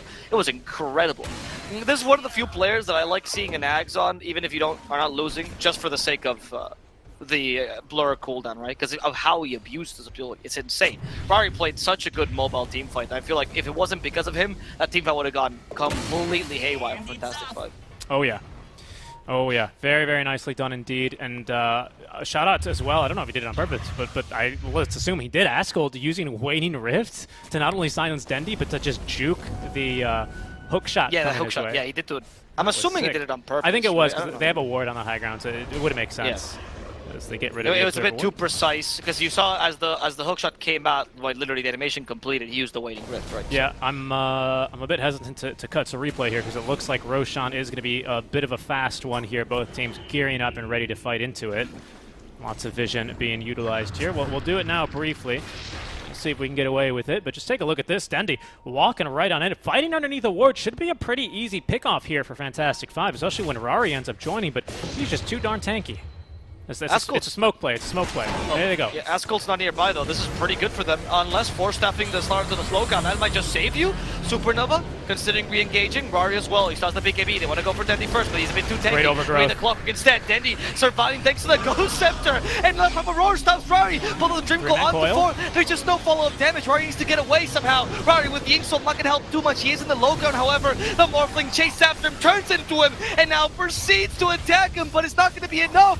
They got the final hit with the illusions, as Rari was forced to play aggressive, trying to utilize that Basher to its best advantage. It's not going to work out here for Fantastic Five. Another good team fight for Big. Yo, check this out. No Fear with the mind games. If you're curious why he actually tips the PA, I'll show you here in this replay. Just take a look. He pump fakes the overgrowth, and that allows him to pick up the stun and the lockdown onto the PA, because she activates BKB thinking, oh, I'm gonna time it perfectly. I'm not gonna be locked down or disarmed even for a split second. I know for what you thought. Look at this. Oh, it's true. That's a point. That's very impressive. He Very learned, because earlier he got juked by the Blur. He's like, never again. Yeah, Sorry. exactly. And then Watson is just able to pump in the damage after the Primal Roar connects. Dendi is well proven to be the tanky boy he is. Amazing. It's just absolutely amazing team fight from Bait. They even go into the choke point pretty blind, and it still works out for them. And now look at the attack speed here, courtesy of our ancient Thunderhide. Puck into the pit. Okay, not going to try and snipe away this Aegis. Who took Shard? It was Dendi. Okay, so Dendi has Shard and his Cheese. As TSA with the hook shot is going to be able to find BZZ. Force-Apt himself down to the low ground, but the Adaptive Strike out from Watson is going to be able to pick him off. Oh, very well done here, Bait, honestly. Now, with the Shard on Lesh, I feel like this high ground push is so easy, honestly. That Split Earth to deny the area around the high ground is exactly how you have to use it, and it's so impactful. How are you going to be able to initiate onto the Lesh, honestly? Where the constant Split Earths are going to be coming out. Radiant's top tower has fallen. Yeah, it's going to be hard. The counter initiation is going to be difficult. Split Earth doesn't care if you're blurred either. It's still going to hit you if you're in its AoE, of course, match community aside. Puck able to pretty easily nuke these waves with a Grimstroke, a Puck, and even a Willow to keep waves pushed out, though. They will struggle a little bit to go up to high ground here. Bait kind of have to just full send it up to the high ground here to make sure they can actually get a creep wave in range and get that backdoor off. All 3 lanes available for the pushing, as all outer towers have been taken away. A very obvious smoke as the hook shot is going to connect. Yeah, I think Rari has to use the BKB here just to get away. Actually walks back in, takes the BKB, wants to take advantage of it. There's the Aegis wasted. Not really much done with it. Dendi might not be as tanky any longer as Supernova is keeping. No fear at bay. No more overgrowths. Rari, though, doesn't want to die this time. Doesn't want to re-engage either. As Bait is running rampant within their base, it seems like he just get the kill onto TSA, at least punishing the support for this incursion and taking the Aegis. Not losing any objectives in the process. Well played with Fantastic 5. Good defense. Yeah, really good hold, even after an especially nice hook shot in. There's a little bit of the YOLO play they needed to make. Unfortunately, does not work out. That Dagon being put to good use as well, as I've just noticed that we've picked up here on our Fairy Dragon. Dagon 1, along with the Quickening Charm, we're building into more Dagons. So it's a little bit like the Pikachu style of the Dagons, as we'll take another look at how that one went down. This time the Overgrowth not proving to be as effective. It does at least keep Rari out of the fight and almost kills him. But again, great positioning out from BZZ, as well as really our Dark Willow here, just to make sure, Ladan, just to make sure that she's always got someone to Phantom Strike back to. It's really been quite a killer ability here for Bait, or I suppose a lack of killer ability, because they've just not been able to get their hands on the PA unless the Overgrowth and Primal Roar connects. Also Supernova on point with those stunts, the Slithering Crush, and then the follow-up, of course, the Ashes. Like, he's not going for this game he's going for Lotus Orb now, so he's not going to be going for the Slaughter that commits a lot of damage with, say, the AC build, for example, and just runs down someone. But he's going for this insane counter initiation, which is enabling this PA to exist. You don't need more damage, you just need some lockdown, and I think Supernova is really bringing it. I'd love to see the Shard as well on later on as well. Now we see the Shivas, by the way, for Dendi, so we're going back into just more armor. And without even a BKB, it's how do we kill Dendi? He needed that. I think that she was a necessity. It will also really crush the PA, because she has the casual Morbid Mask on top of that, so he loses that lifesteal. Oh no, Dendi alone. I don't think he can last this any longer. Yule Scepter. Rari activated his BKB already. They gotta kill Dendi early, but they just don't have the damage just yet. They're going for the support instead, and finally they finish off TSA and Dendi, but at the cost of Asgold. Good Terrorize giving Rari some space to escape, as Watson wants to just finish off Rari. You killed my Dendi, I will kill you instead. But Rari's not interested in this carry matchup, instead going for the rest of the team. They're still fighting? Up Limitless. Supernova trying to fade out. Southern Quest is available. Watson gonna get stunned, but he's already dead. Rari is now left alone. He's been controlled. That Splitter with the Shard. Rari fighting in the area. Not where you want to be, Rari. As the Splitter Shard is what ends up killing him. He had the move, but just not in time. Supernova's back.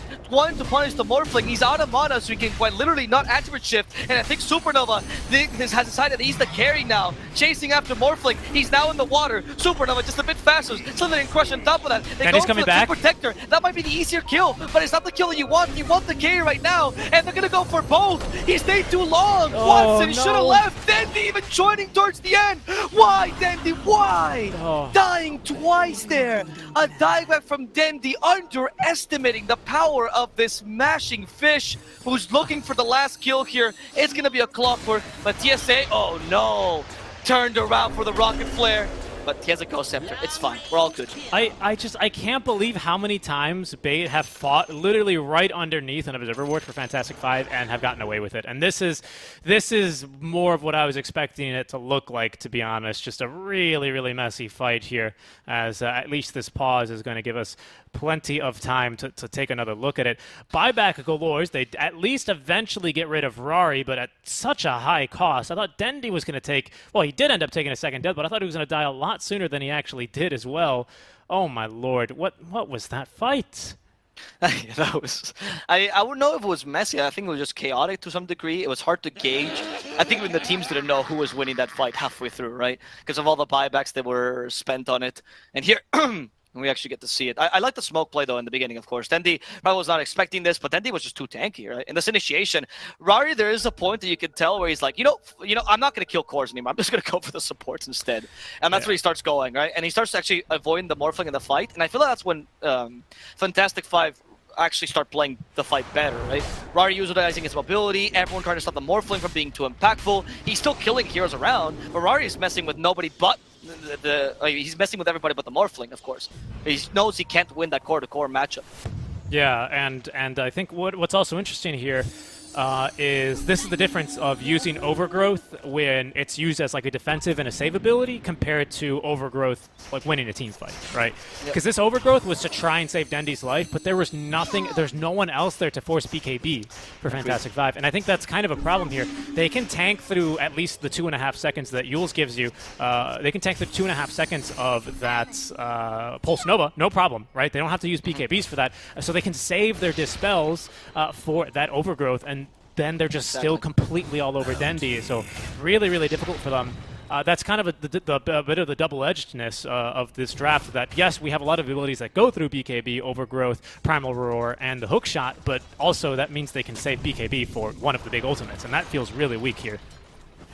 Yeah, that's the big deal, right? They're using it as a pseudo-dispel here, as you mentioned, and later on when we get more tools as well to deal with the Primal Roar and Hookshot, like for example, Lotus Orb's already out for Primal Roar, we might see an Aeon Disc later for the Puck, like these things do help out the itemizing against Bait's very single-target-oriented draft, right? They don't have as big AoE spells, so eventually as the game goes further, the itemization benefits you, whereas however well you itemize, Slithering Crush catching multiple heroes, it's difficult to defeat that, right? It's just going to be a good stun.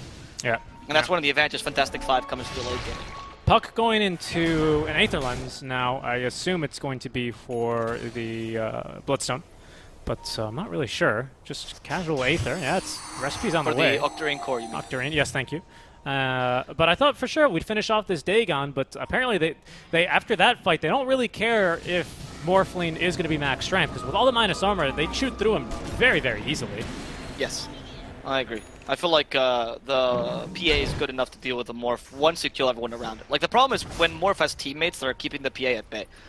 But if you just do that technique again, like Rari's discovered it, Corrosive Haze, whatever target you want to go for, kill it. As long as it's not the Morphling, it'll die relatively quickly. And I think we're seeing why this is such a Watson hero, by the way. The fact that they're actually very much still in this game. At the very least, Bait, they do take a terrible fight, but it's a terrible fight without really any too meaningful immediate consequences, right? Roshan wasn't respawning soon. They didn't get a single tower off the back of that either because all the creep waves were pushed in. It did cost them quite a few buybacks, but at the end of the day, it's not in itself a game-losing fight. Exactly. No, for sure. Like towards the end, there was the messiness of the play that made you question what was happening, but it was definitely not like, oh, what a grave mistake. It's really difficult, especially in a game like this, to be able to gauge what's happening immediately without the information that we have. Like, we know who's buying back, we know where the positioning is. It's perfect. For Bait and for Fantastic Five, they're almost guessing. And that sixth sense is muddled the longer the fight goes, and the more you go, what am I playing? Is this even Dota anymore? Yep, we've taken the phase shift AoE, sorry, Waning Rift AoE is what I meant to say.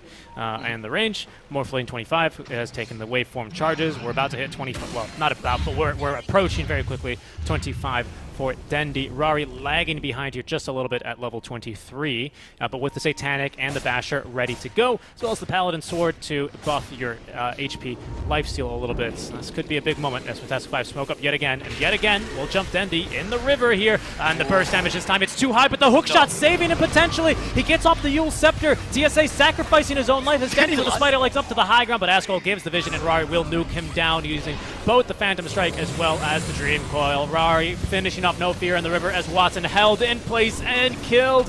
Not one hero with buyback except for Limitless, as all 5 will fall. Fantastic 5 picking off the entirety of Bait. Yeah, I feel like that was... I mean, I know what chat's going to say for sure, because Dendy initiated that, but I don't know if it was as much Dendy's issue as much as Bait just all committing to that fight, right? I mean, once you lose Dendy there, and you realize, okay, the hook shot was a good idea, but it's not going to work out. We lose 2, no big deal. Why is the rest of Bait still joining, right? There's no hope for you once you lose Dendy, for sure, especially not like that. So I feel like that save your friend syndrome really coming in strong in that fight. Now they're just going to go up to the high ground here as well. As with Deso especially, and now level 25 on PA. 3 daggers to toss, 3 chances to crit. As they are going... Triple the chance to... Yeah. Triple 3 times, what is it, 25 is it?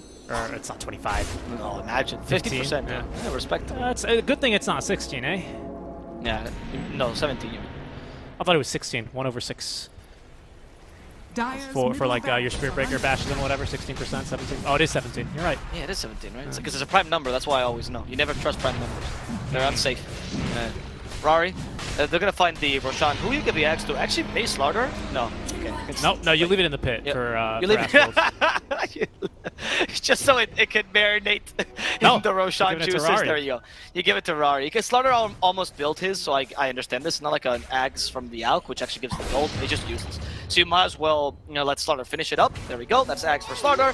And as I mentioned earlier, I think Rari is one of the best PAs in using this axe, even when you're not losing and cutting lanes, just in the middle of the team fights. Of course, the skill refreshing is very nice for any PA, but the maximization of the blur is something I've seen Rari do a lot. Like, his PA is insane when it comes to the pointing spells. Yep. Absolutely. Nope, there's the pause. They wanted you to say more. Say more about Rari, friend. More about Rari, friend. Beautiful.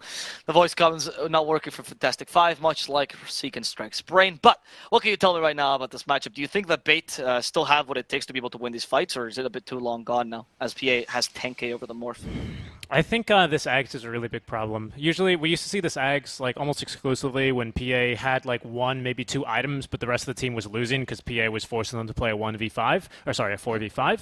And then we'd see Ags cut waves, farm Divine Rapier, and win the game. This time, though, it's obviously we've got a lot of AoE damage, but a lot of the big spells, and mainly the biggest damage dealers being Morphlane, cannot actually target him during that increased now duration of the blur. So I think it is going to be a little bit difficult. No, decrease cooldown.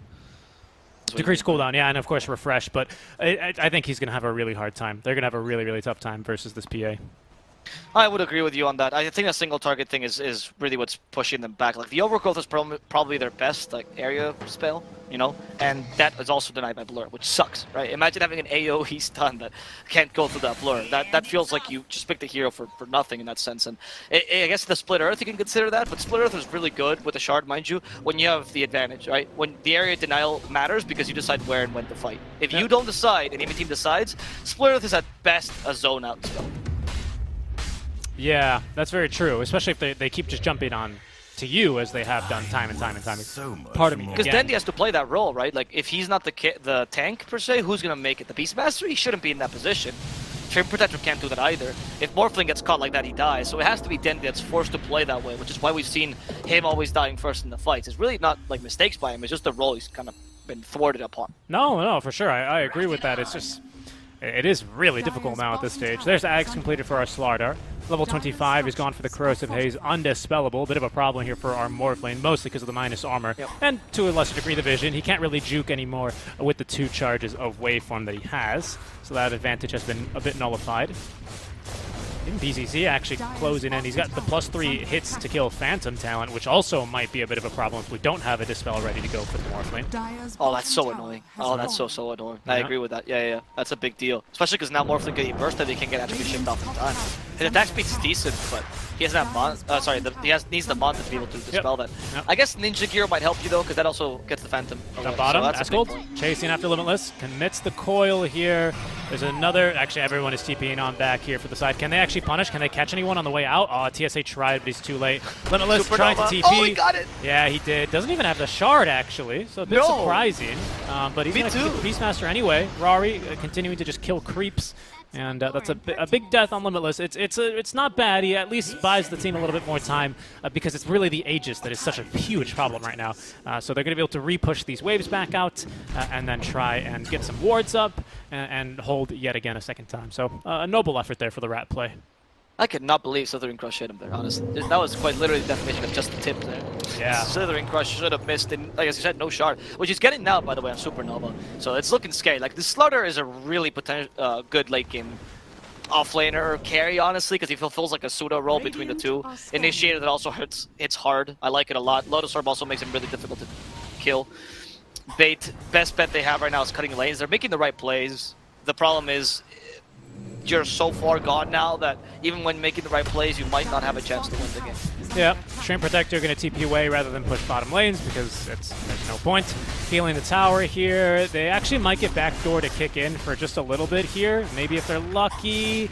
That mid, not fast enough. And there's a wave pushing in mid that's going to break the backdoor as well. okay, half HP to Rari, but of course he's got Satanic and even a little bit of a boost now, thanks to, the presume Aghanim Shard, on Grimstroke, who also actually has the Dark Portrait Aghanim Scepter available as well. And oh boy, does Morphling Solution hurt if it's max agi. Exactly, right? And now that you are losing, you're forced into a 4-1, as you tend to do, right? Because you need to get all the safe farm into Morphling, and that just boosts the Dark Portrait, right? So it's a very difficult kind of situation to be fighting against, because what do you do? Like, what's your solution? You can't give all the farm to Leshrac and let him beat the core. It's too late for that.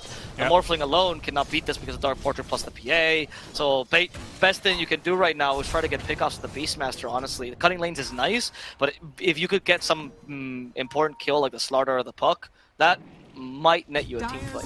I think it's too dangerous right now, though. I think after Aegis, like right now, yes, specifically. But yeah, like after Aegis is up, I think you go and you try. I mean, it's 10 more seconds, so they're actually gonna maybe try and defend the tier 2 tower here, Abo. We'll see. I don't know. I don't know if this is the right play though. This is again forcing a 5-on-5 fight. Maybe you could burst down Rari, but again, he has the Aegis. Okay. Oh, they're calculating it perfectly. I heard a hook shot, Yeah, and it's gonna be for the Dark Willow. And Aegis it's not over the expires. Split Earth. Now the Aegis expires. There we go. Big fight for Bait. Is that going to work out for them? I don't think so. It seems like they just got the Morphling, and Watson, can he get destroyed with a Terrorize? He has nowhere to go but the Graveyard. Ascult even find the Trim Protector. No more overgrowth for you, sir. Watson, no fear, both die. TSA can't even complete the TP. That Ghost Scepter won't help him against the Yo Scepter. He gets bursted with a single hit from Rari. Oof. Oh, they even catch Dandy. Ascult. Oh no! He wants to push him back. This is really bad. No, the Yo Scepter at least will save him. Wait, Dandy has BKB. He's got BKB. There's no way he dies BKB. here. Yeah, no way he should be able to avoid this. Rari has Abyssal Blade though in 4 seconds. Dandy, don't be too close to this. As everyone buys back, Supernova misses that stun. Dandy fights back. We have no BKB on Supernova, and in goes Rari, hoping to kill Dandy. The double Abyssal Blade. That's gonna work well if they can only kill a Trimmed at least. Yes, they got the dive back here. Rari gets away immediately with a Prowler Roar, hoping to re-engage. Watson here dealing a fair amount of damage to Rari, who's not concentrating on him, killing the rest of his team instead. Now they've got him stunned in a pickle. Watson cannot activate shift in time. He's going to fall, and the GG will be called. Bait has to accept defeat as Fantastic 5 very impressively 2-0ing them here. Yeah, very, very nice. Well played. I mean, I thought it was going to be Bait all the way. But when they failed to actually kill Dendy as he went up into the high ground, into the triangle under the ward, but they just got punished for it eventually. Just kind of Dendy moving around the map, doing what he needs to do, being the tanky front liner that the team needs him to be here in this matchup, but eventually the PA just got a little bit too big for them here. The team fight as well was a really good one for Fantastic 5. They were all super split up, so there was no way that they were going to get 2 people into the hook shot, allowing Dendy to just do a bunch of damage. Rari jumping pretty freely around these team fights, even pre-BKB, and Watson, unfortunately, just kind of kited around. Yeah, it was, I mean, incredible plays by Fantastic 5. I feel like their team fight execution was honestly really on point. Bait did seem a bit helpless towards that late game because they didn't really know what to do, but I don't think that was so much their mistakes that was making them put in that position. Maybe their draft, yes, like we mentioned, they were kind of countering Fantastic 5's draft, and at the end, you could tell the lack of synergy was really showing, right? They're missing a lot of elements in their draft, so that was definitely an issue. But it's normal to feel helpless when Fantastic 5 is playing such a clean objective taken and team fight execution. Rari was insane. To me, definitely the MVP of this game, but everyone played so well. Supernova as well with the Slardar. They knew exactly how to avoid the Morphling, how to make him not impactful. They knew exactly how to deter Bait from going into engagements where they were favorable. What a play by Fantastic 5. It reminded me of seeing them against Empire. Like, they really, really deserve this victory. I don't think Bait should be ashamed of losing against them at all. Yeah. I still think they're a good team. It's just the Fantastic 5 today showing that they're coming here to take the second slot.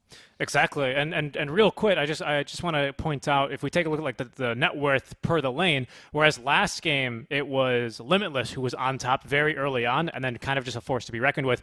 Bottom of the cores here, along with Watson, very specifically as compared to last game, it was really only Dendy that bought them that much time in the early game. They kind of recovered it, but I think they were just too far gone, especially after that big team wipe that Bait suffered. As we'll go ahead and bring it back here into our studio one last time for the day, because that is going to be a 2-0 victory in favor of Fantastic 5, which will now put them at 3-2. Bait are going to fall to a clear 6th place here, still well ahead of No Techies, who are down in 7th with 1 win, as they do have at least a 2nd win to their name, but that is going to probably get them out of contention for the top 2. Yeah, it's gonna be very tough. Like, it could still happen, mind you, if all the teams in the top two just start taking games off each other and we end up with, like, say, only 4 points. There's still a chance for bait, right? And they're still not under the relegation position completely either. So at least they'll stay in lower division, which, I mean, it sounds inflammatory when I say this, but it's better than last season, right? Last season they got relegated, honestly, bottom as well. So this is at least an improvement here. I think bait should be at least happy with that, and they still have chances. On the other hand, for Fantastic Five, this is looking fantastic, as they beat 2 of the top contenders already within those positions. Or sorry, one of the top contenders within those positions, that being Team Empire, with a 2-0 as well. They beat Bait as well, so they got that, called not the freebie, but they beat one of the lower teams, which, for example, Empire also lost to, actually. So Empire not looking too good in those top 4 positions, because they still have to fight some of the better teams as well.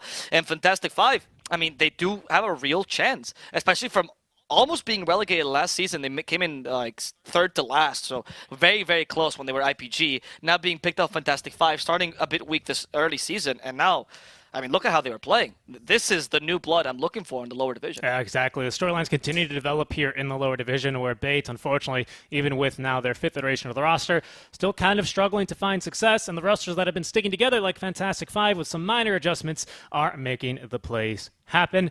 That is our Monday match now, isn't it, Alvaro? But we'd be remiss if we didn't remind you about our other matches that we have later on this week. Isn't that right?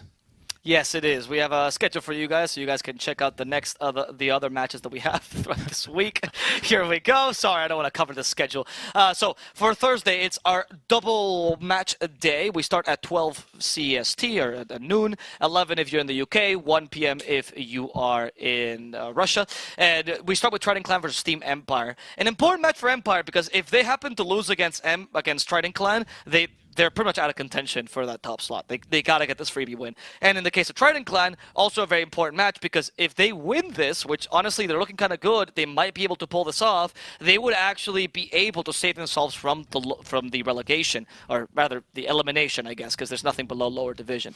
So Trident Clan really, really gunning for this match. Might put Empire in a pickle, who has to deal with a Trident Clan that's going to fight back with everything that they got. A quick correction, as this change was posted after we started the broadcast, we couldn't update these graphics for you. Sorry to cut you off, Mr. Avo Plus. Avo Stats. It's actually going to be that Team Empire versus Trident Clan is going to be the following week. It's later on. The match is going to be Fantastic Five versus Nemiga, played on the 13th. Okay. Sorry to debate you, but I got the information as soon as you did. But Hellraisers versus ESL is happening. That is correct. The entire schedule, other than that, is the same. Okay, so Fantastic Five versus Amiga. Also an exciting match, because these two teams are tied for the second position. I mean, else is there to say? Fantastic Five looking incredibly strong and coming from a couple of victories that they just took off, whereas Nemiga actually in a bit of a losing streak, but since they come from the close qualifiers, they've already showed their strength yet, and they even managed to take the first series, or the first game of Hellraisers, which were completely undefeated until now. Very, very exciting. Hellraiser versus Portiesli now. Similarly, Portiesli needs these points. If they manage to be the only team that beats Hellraisers, not only is that a huge reputation boost, but also gives them a strong chance again that second position, and would make up for some of the earlier mistakes that they had in this league. On Thursday, we also do the gags, the biggest gags that we do. So if you're interested in some of the bits that we see, like the chorizo bit that we did recently, or for example the solo demonstration that we had as well, the chants, feel free to tune in on Thursday, because there'll be more prepared for then. Some nice segments that we have ready for you guys. On Friday, Nemiga Gang versus Bait. This is a very important match for Bait. If they want to avoid relegation, they essentially need to win this to secure themselves away from those 2 last slots. And of course, Nemiga, similarly to before, they need every point they can get. If they lose any of the 2 matches here, they are going to have to depend on other teams' results to be able to get that second slot, and that's not a position you ever want to be in. And then finally on Sunday, No Techies versus Fantastic Five. Fantastic Five, since they're looking really good, seems like an easy match, but No Techies, similar to the Trident Clan match, they're coming in with everything they have, because if they manage to win this, they actually might be able to avoid that being eliminated from the league with a simple tie. So No Techies, despite not looking as good as we expected them to, because they came from the upper division, they're going to fight with everything that they got, and they at least did win a game against Trident Clan, so we could see some improvement from them.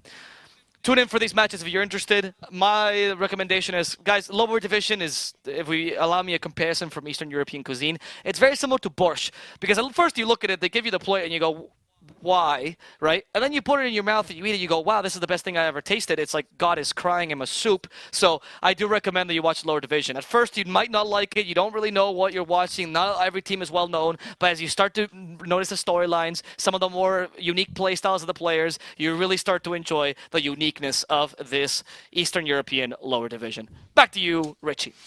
Indeed, guys, as that is going to do it for our broadcast on the day. Thank you, Alpha, for getting us caught up with our matches of the week. You can always check us out on Twitter at Mr. Alpha Plus and at Seek and Strike Dota to get caught up whenever we're going live. Also, would recommend following the channel here, as this is where the lower division is going to be played out. Exclamation mark casters in the chat for that command as well.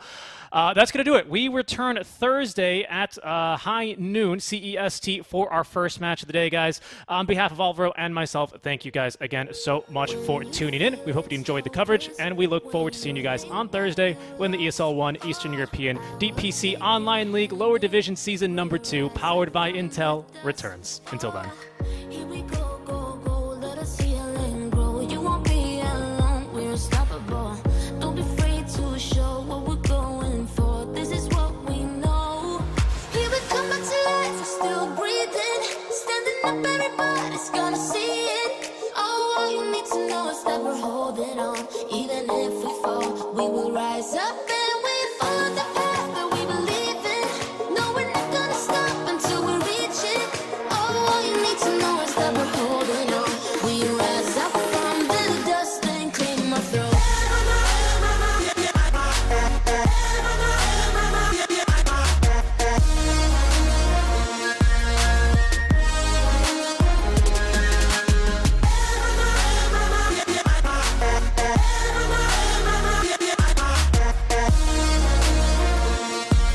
We rise up from the dust and claim our throne. We all have our reasons why we are on this track. Oh, we all have our burdens, yeah, but we just keep on fighting and we never look back. Here we go, go, go, let us heal and grow. You won't be alone, we're unstoppable. Don't be afraid to show what we're going for. This is what we know. Here we come back to life, we're still breathing. Standing up, everybody's gonna see it. Oh, all you need to know is that we're holding on. Even if we fall, we will rise up and we follow the path that we believe in. No, we're not gonna stop until we reach it. Oh, all you need to know is that we're holding on. We rise up from the dust and claim our throne.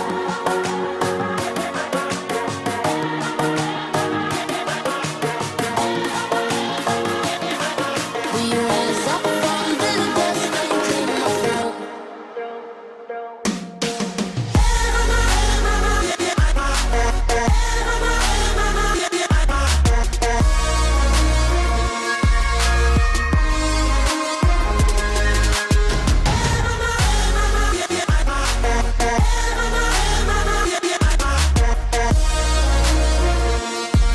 We rise up from the dust and claim our throne.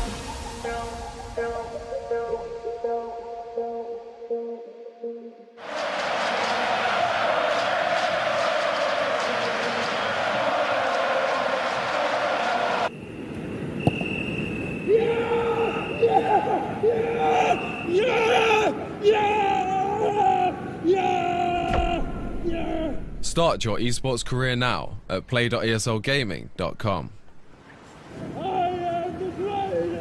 My name is Jordan Gilbert, aka Nothing. Hi, my name is Sue Lee. My handle is Snix. I think it's important for these initiatives to happen. Empathy really, really goes a long way, and it always means so much to us, and I think that's where initiatives like this really help.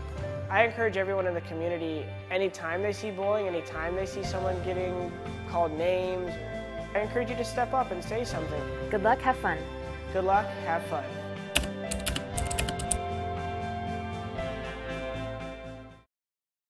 Under when I'm crumbling.